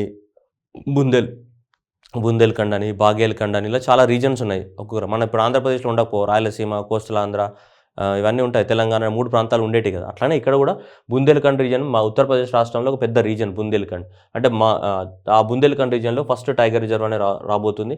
అంటే ఆల్రెడీ ఉత్తరప్రదేశ్ గవర్నమెంట్ అనేది అప్రూవల్ తెలిపింది. దాని పేరు ఏంటిది, రాణిపూర్ టైగర్ రిజర్వ్. ఏంటిది, Ranipur tiger reserve. Already 53 tiger reserves ఉన్నాయి ఇండియాలో. దీంతోపాటు ఇది కలిపితే ఎంత, 54వ టైగర్ రిజర్వ్ అని చెప్పొచ్చు మనం. ఓకే, రాణిపూర్ టైగర్ ఉత్తరప్రదేశ్లో ఆల్రెడీ 4వది ఇది. This is the UP's 4th tiger reserve. Already Dudhwa tiger reserve ఉంది, and next Pilibhit tiger reserve ఉంది, నెక్స్ట్ ఆమన్గర్ టైగర్ రిజర్వ్స్ ఉన్నాయి. ఇవన్నీ కూడా 3, దూధ్వా ఒకటి, అండ్ నెక్స్ట్ పిలిభిత్ ఒకటి, నెక్స్ట్ ఏంటిది ఆమన్గర్ అనే 3 టైగర్ రిజర్వ్స్ ఆల్రెడీ ఉన్నాయి. దీంతో ఇది రాణిపూర్ తోటి కలుపుతుండే ఏంటిది 4వ tiger reserve. That UP government, that is the first tiger reserve in the Bundelkhand region. Okay, book title the encyclopedia of the tribes. భారతదేశంలో ఉన్నటువంటి tribes, India's first encyclopaedia on the tribal community, published by the scheduled cost and scheduled tribes research training institute, Orissa వాళ్ళు launch చేయడం జరిగింది. Orissa is become the first state in India to start the encyclopaedia on the tribal community. ఇండియాలో ఎన్ని tribal communities ఉన్నాయి, వాళ్ళ భాషలు ఏంటిది, వాళ్ళ సాంప్రదాయాలు ఏంటిది, వాళ్ళు ఏ ఫుడ్ తింటారు, ఎలా ఉంటారు, దీనికి సంబంధించినటువంటి మొత్తం కూడా ఇది లాంచ్ చేయడం జరిగింది. ఎన్సైక్లోపీడియాని లాంచ్ చేయడం జరిగింది మనకి. So that is book title that first ever encyclopaedia on the tribal communities. Next union bank of India launches the ethical hacking lab in Hyderabad. So union bank of India అనేది మనకు తెలుసు, union bank of India. So వీళ్ళు launch చేయడం జరిగింది ethical hacking lab in Hyderabad. అంటే cyber సెక్యూరిటీస్ని ఎక్కువ మొత్తంలో అలాంటి ఆన్లైన్లో ట్రాన్సాక్షన్ జరుగుతుంటాయి కదా. సో ఈ ఆన్లైన్ ట్రాన్సాక్షన్స్ నుంచి వాళ్ళ బ్యాంక్ని కాపాడుకోవడానికి కోసం మనకు లాంచ్ చేయడం జరిగింది. ఇది యూనియన్ బ్యాంక్ ఆఫ్ ఇండియాని లాంచ్ చేసింది ethical hacking lab in Hyderabad, వాళ్ళ యొక్క సైబర్ సెక్యూరిటీని మెయింటైన్ చేయడానికి కోసం. Next IOCL became the Indian Oil Corporation became the first oil marketing company to produce the AV gas. AV gas అంటే ఏవియేషన్ టర్బైన్ ఫ్లూయిడ్. మనకి ఏరోప్లేన్లో వాడతాం కదా, ఏరోప్లేన్లో వాడేదాన్ని మనం ఏమంటే ఏవియేషన్ టర్బైన్ ఫ్లూయిడ్ అంటాం. సో ఈ ఏవియేషన్ టర్బైన్ ఫ్లూయిడ్ని తయారు చేస్తున్నటువంటి ఫస్ట్ కంపెనీగా మనకి తయారు చేయడం జరిగింది. ఇక్కడ వడోదర, గుజరాత్లో ఉన్నటువంటి ఆయిల్ రిఫైనరీలో దీన్ని తయారు అవుతుంది. ఏవీ గ్యాస్, ఏవియేషన్ టర్బైన్ ఫ్యూయిల్. సో ఏవీ గ్యాస్ని తయారు చేస్తున్నటువంటి ఫస్ట్ మనకి ఫస్ట్ ఆయిల్ కంపెనీగా రికార్డులోకి ఎక్కింది. ఇది IOCL, first oil marketing company to produce and market the AV gas 100 LL in India. IOCL, Indian oil corporation limited. So Indian oil corporation కూడా important మనకి. Reintroduction of the ఇండియాలో చీతాని introduce చేసాం. ఆ cheetah introduction project కూడా మొత్తం కూడా మన ఫండింగ్ ఇచ్చింది అంతా కూడా ఎవరు, ఇండియన్ ఆయిల్ కార్పొరేషన్ లిమిటెడే. Next make in India campaign complete the 8 years అన్నాడు. మేక్ ఇన్ ఇండియా అంటే ఇండియాలోనే వస్తువులు తయారు చేయాలన్న ఉద్దేశంతో మనకి సెప్టెంబర్ 25th ఆఫ్ ద 2014లో స్టార్ట్ అయింది. ఆల్రెడీ ఇప్పుడు 2022కి వచ్చేస్తాం మనం. ఆల్మోస్ట్ 8 years కంప్లీట్ అయింది. సో మేక్ ఇన్ ఇండియా అనేది దాదాపు మనకి 15 ఇండస్ట్రియల్ సెక్టార్స్ లోపల, అంటే వస్తువులు ఇండస్ట్రియల్ సెక్టార్స్ లోపల, అండ్ 12 అనేది ఆల్మోస్ట్ 12 ఏదైతే ఉన్నాయో ఈ సర్వీస్ సెక్టార్స్ లోపల లాంచ్ చేసాం. దాదాపు 27 సెక్టార్స్ లోపల లాంచ్ చేయడం జరిగింది. దీన్ని మేక్ ఇన్ ఇండియాలో మనం ఫారెన్ వాళ్ళని ఆహ్వానించాం. 25, ఇంతకుముందు 25 ఉండే, ఇప్పుడు ఎంత 27. ఇనీషియల్ లాంచ్ చేసినప్పుడు 25, ఇప్పుడు 27 సెక్టార్స్ లోపల మేక్ ఇన్ ఇండియాని మనం అలో చేయడం జరిగింది. అంటే 15 ఇండస్ట్రియల్ సెక్టార్లో కానీ 12 సర్వీస్ సెక్టార్లో కానీ మా భారతదేశానికి రండి, మీరు ఇక్కడ వస్తువులు తయారు చేయండి అని చెప్పేసి make in India campaign launch చేయడం జరిగింది. చాలా ఇండస్ట్రీస్ కూడా రావడం జరిగింది మేక్ ఇన్ ఇండియా క్యాంపెయిన్ లోపల. ఓకేనా. సో ఇంప్లిమెంటింగ్ ఏజెస్ ఇది గుర్తుపెట్టుకోవాలి. మేక్ ఇన్ ఇండియా కింద 15 of the manufacturing sector and 12 service సెక్టార్లో make in India campaign launch చేయడం జరిగింది. మనకి ఎన్ని సెక్టార్స్లో అంటారు, 27 సెక్టార్స్ లోపల లాంచ్ చేయడం జరిగింది. వాళ్ళందరినీ కూడా ఆహ్వానించడం జరిగింది ఇండియాకి. Next REC, rural electric corporation become the so 12th Maharatna company in India. So Maharatna company అంటే గవర్నమెంట్ ఓన్డ్ కంపెనీస్ని ఏమంటాం, పబ్లిక్ సెక్టర్ కంపెనీస్ అంటాం మనం, PSUs అంటాం. గవర్నమెంట్కి 51% ఆఫ్ ద షేర్ ఉందనుకోండి, అప్పుడు గవర్నమెంట్ ఏమైతుంది, ఓనర్ అవుతుంది. ఎందులో అయితే గవర్నమెంట్కి 51% ఆఫ్ ద షేర్ ఉందో అలాంటి వాటన్నిటిని ఏమంటాం మనం, పబ్లిక్ సెక్టర్ కంపెనీస్ అంటాం. ఈ పబ్లిక్ సెక్టర్ కంపెనీస్ అనేవి చాలా టైప్స్లో ఉంటాయి. దానికి ఉన్నటువంటి టర్న్ ఓవర్ ఆధారంగా డివైడ్ చేస్తాం మనం. ఏమని, Maharatna, okay, Navratna, and the Miniratna. Okay, Maharatna, Navratna, Miniratna 1 and Miniratna 2 అనేలా కేటగిరీగా డివైడ్ చేస్తాం. మేబీ పబ్లిక్ సెక్టార్ కంపెనీస్ని. జనరల్గా మహారత్న కంపెనీస్ అని వేటిని అంటామంటే ఏ కంపెనీస్కి అయితే 5,000 కోట్ల నెట్ ప్రాఫిట్ ఉంటుందో, నెట్ ప్రాఫిట్ ఎంత, నెట్ ప్రాఫిట్ కనీసం నెట్ ప్రాఫిట్ అనేది ఉండాలి. Net profit of the 5,000 crores in last 3 years, గడిచిన 3 సంవత్సరాలలో 5,000 కోట్ల ఏముండాలి, నెట్ ప్రాఫిట్ ఉండాలి. లేదా టర్న్ ఓవర్, లేదా టర్న్ ఓవర్ వచ్చేస్తే మనకి 25,000 కోట్ల turn over, 25,000 crores of the turn over ఉండాలి. ఎంత లాస్ట్ 3 years లోపల 25,000 crores ఆఫ్ ద ఏముండాలి, టర్న్ ఓవర్ ఉండాలి. లేదా నెట్ ప్రాఫిట్ అనేది 5,000 crores అయినా ఉండాలి. అప్పుడు అలాంటి కంపెనీస్ని ఏమంటాం మనం, మహారత్న కంపెనీస్ అని చెప్తుంటాం. అలా మనకి ఇప్పటివరకు భారతదేశంలో 11 మహారత్న కంపెనీస్ అనేవి ఉన్నాయి. గేల్ కానీ, సేల్ కానీ, బీపీసీఎల్ కానీ, హెచ్పీసీఎల్ కానీ, ఓఎన్జీసీ కానీ, ఇవన్నీ కూడా ఏంటి మహారత్న కంపెనీస్. ఎన్ని ఉన్నాయి, 11 ఉన్నాయి ఆల్రెడీ. 11తో పాటు ఇప్పుడు కొత్త మహారత్న కంపెనీ అనేది యాడ్ అవ్వడం జరిగింది, 12th మహారత్న కంపెనీ. ఇది 12th Maharashtra government, Maharashtra central public sector enterprises, REC, that former rural electric corporation limited ఏదైతే ఉందో ఆర్ఈసీ. సో ఇది మనకి 12th పబ్లిక్ సెక్టార్ కంపెనీగా మహారత్నగా లిస్ట్ అవ్వడం జరిగింది. దీని యొక్క హెడ్ క్వార్టర్ వచ్చేసి ఇక్కడ గురుగావ్ హర్యానాలో ఉంటుంది, ఆర్ఈసీ లిమిటెడ్ది. ఓకేనా, గుర్తుపెట్టుకోవాలి. ఇది వెరీ ఇంపార్టెంట్ క్వశ్చన్ కూడా, 12th Maharatna company. So 12th Maharatna company. Definition of the small companies. Small companies యొక్క డెఫినేషన్ని మార్చడం జరిగింది. కంపెనీస్ యాక్ట్ ప్రకారం వేటిని మరి స్మాల్ కంపెనీస్, వేటిని కార్పొరేట్ కంపెనీస్ అనాలి, వేటిని స్మాల్ కంపెనీస్ అంటే కంపెనీస్ యొక్క డెఫినేషన్ అనేది మనకి మార్చడం జరిగింది. సో ఏమని ఫ్రమ్ ఏమన్నారు, 2 కోట్ల నుంచి ఏంటి పెయిడ్ అప్ క్యాపిటల్, 2 కోట్ల నుంచి 4 కోట్లకి పెంచడం జరిగింది పెయిడ్ అప్ క్యాపిటల్ని. టర్న్ ఓవర్ అయితే నాట్ ఎక్సీడింగ్ ద 20 crores నుంచి 40 crores పెంచడం జరిగింది. అంటే 40 కోట్ల కన్నా తక్కువ టర్న్ ఓవర్ ఉండాలి అండ్ ఇన్వెస్ట్మెంట్ అనేది 4 కోట్ల కన్నా తక్కువగా ఉండాలి. అలాంటి కంపెనీస్ని మనం ఏమంటున్నాం, జనరల్గా స్మాల్ కంపెనీస్గా రికగ్నైజ్ చేయడం జరుగుతున్నాం. పెయిడ్ అప్ క్యాపిటల్ అనేది 4 కోట్ల కన్నా తక్కువ ఉండాలి అండ్ టర్న్ ఓవర్ అనేది 40 కోట్లు మించకూడదు. అలాంటి కంపెనీస్నే స్మాల్ కంపెనీస్ అని చెప్తున్నాం. అంతకుముందు ఎంత ఉండే, ఇది 2 కోట్లు, ఇది 2 కోట్లు ఉండే, ఇది ఎంత ఉండే, 20 కోట్లు ఉండే. సో అందువల్ల దీన్ని తగ్గించాం. ఇది లెస్ దాన్ 4 crores, ఇదేంటి 40 crores. ఇదేంటి మనకి టర్న్ ఓవర్, ఇది పెయిడ్ అప్ క్యాపిటల్. సో ఇది పెయిడ్ అప్ క్యాపిటల్, ఇది స్పెషల్గా తీసుకుంటే ఏంటి, ఇది turn over, paid up capital, turn over. అలా స్మాల్ కంపెనీస్ యొక్క డెఫినేషన్ని మార్చడం జరిగింది. మనకి 2 నుంచి 4కి పెంచాము, అది 20 నుంచి 40కి పెంచడం జరిగింది, ఇది టర్న్ ఓవర్ని. Next Saudi Arabia bids. ఇండియాలో ఒక ఆయిల్ ఇంపోర్ట్స్లో తీసుకుంటే మనకి ఫస్ట్ టాప్ ర్యాంకర్లో మనం ఎక్కువ మొత్తం ఆయిల్ ఇంపోర్ట్ చేసుకునేది ఇరాక్ తర్వాత మనకి ఇండియాలో సెకండ్ ప్లేస్లో సౌదీ అరేబియా ఉంది. సౌదీ అరేబియా ప్లేస్ని రీప్లేస్ చేసి ఇప్పుడు ఇండియాకి సెకండ్ లార్జెస్ట్ ఆయిల్ ఇంపోర్టర్ మనం రష్యా నుంచి చేసుకుంటాం. ఇప్పుడు సౌదీ అనేది 3rd ప్లేస్కి పడిపోయింది. రష్యా అనేది ఇక్కడ 2nd ప్లేస్కి వస్తే సౌదీ అనేది 3rd ప్లేస్కి, ఫస్ట్ అయితే ఇరాక్. ఒరిజినల్గా అయితే సౌదీ అరేబియా దేంట్లో ఉండే 2nd ప్లేస్లో ఉంది. కానీ రష్యాకి యుక్రెయిన్కి యుద్ధం జరిగిన తర్వాత రష్యా అనేది మనకి తక్కువ రేటుకే పెట్రోల్ ఇస్తా అని చెప్పింది, ఆయిల్ అనేది. అందుకోసం తక్కువ రేటుకే ఇస్తుంది కాబట్టి మనం కొనుక్కోవడానికి సిద్ధపడి ఆటోమేటిక్గా 2nd biggest oil supplier today Russia. Minister of education and development launch చేసి ద వర్డ్ స్కేల్ యాప్ని లాంచ్ చేయడం జరిగింది. ఏంటిది, scale app. The scale app stands for skill certification assessment for the leather employees app during the as visit to the what council CSIR.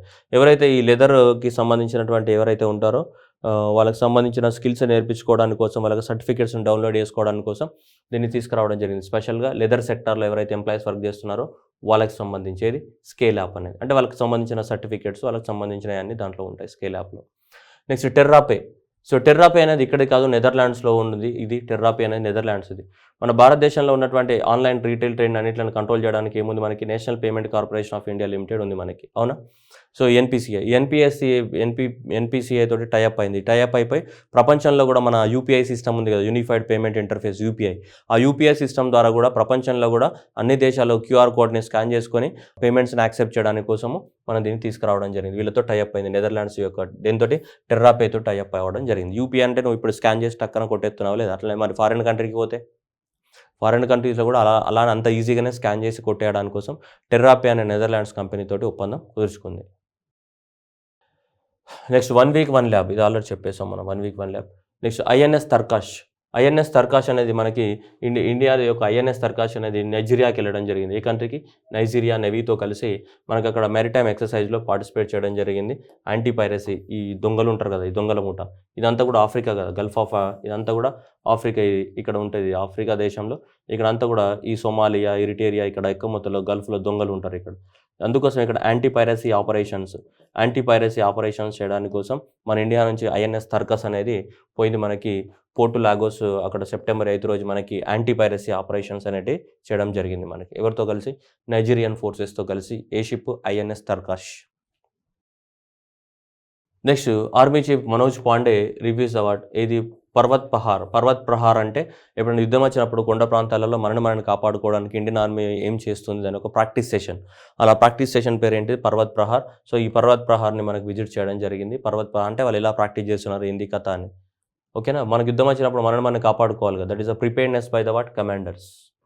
Operational preparedness. యుద్ధం రాకముందు మనం అప్పుడప్పుడు మాక్ drills చేస్తుంటాం కదా, ట్రయల్స్ చేస్తుంటాం కదా, ట్రయల్ అనమాట. ఆ ట్రయల్ పేరు ఏంటి? పర్వత్ ప్రహార్.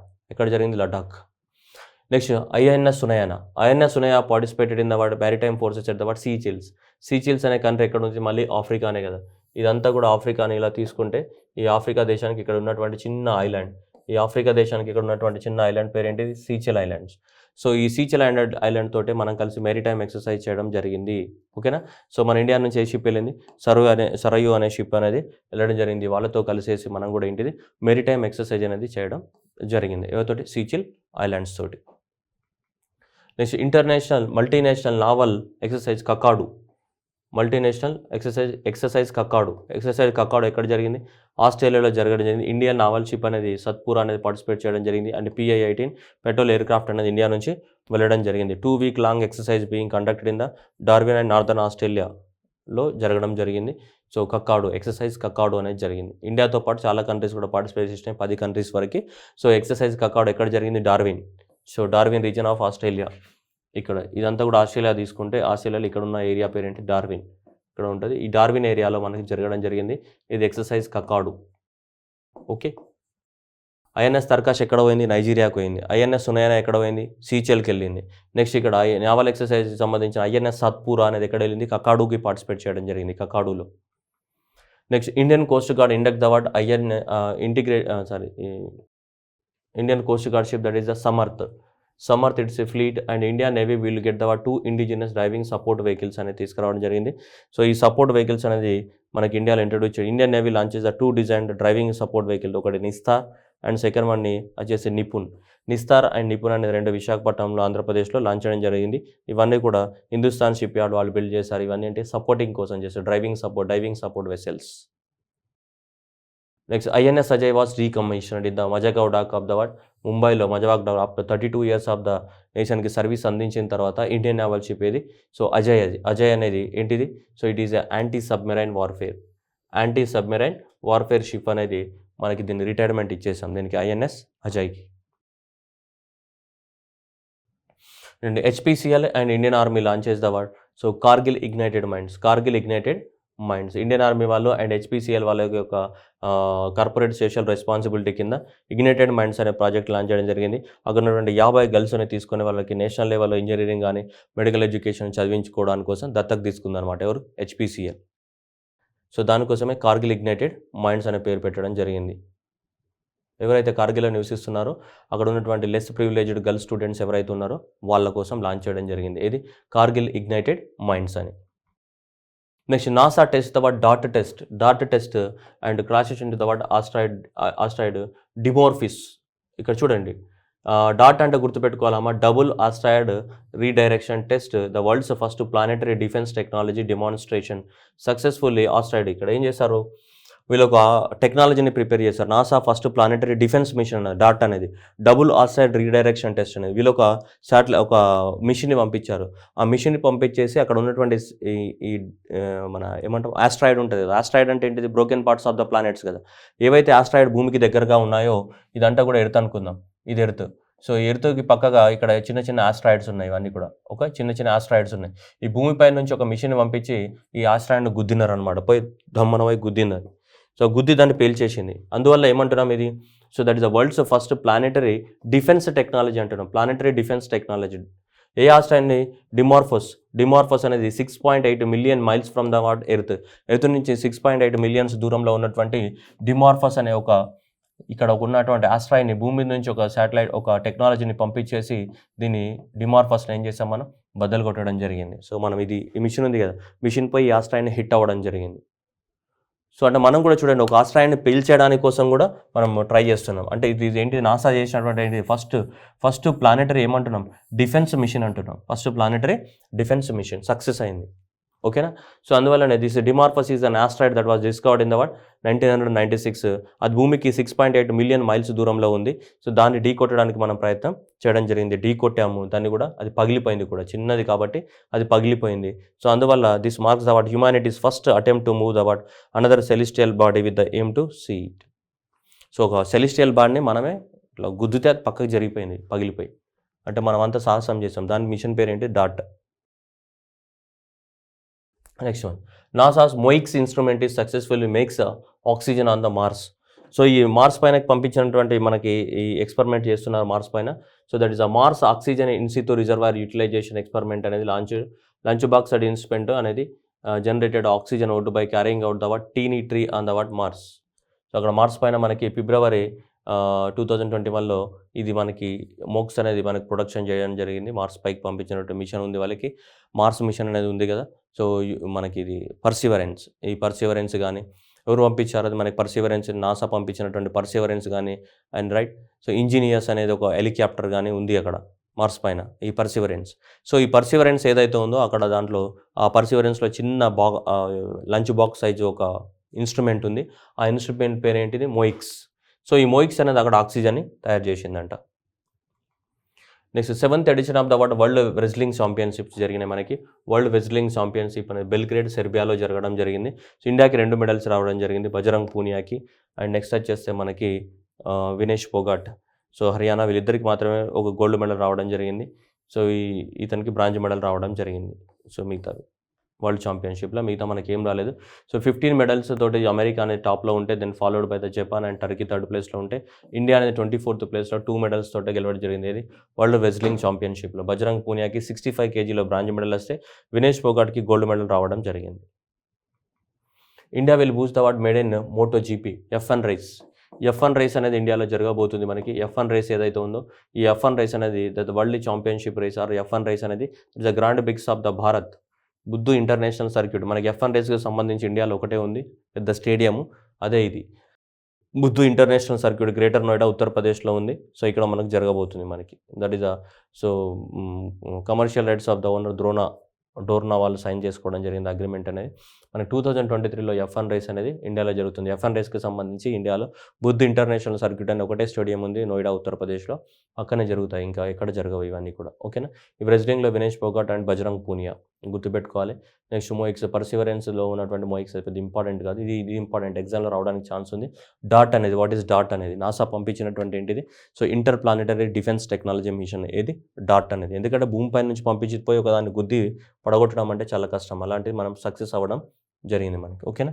ఇవి కరెంట్ అఫైర్స్.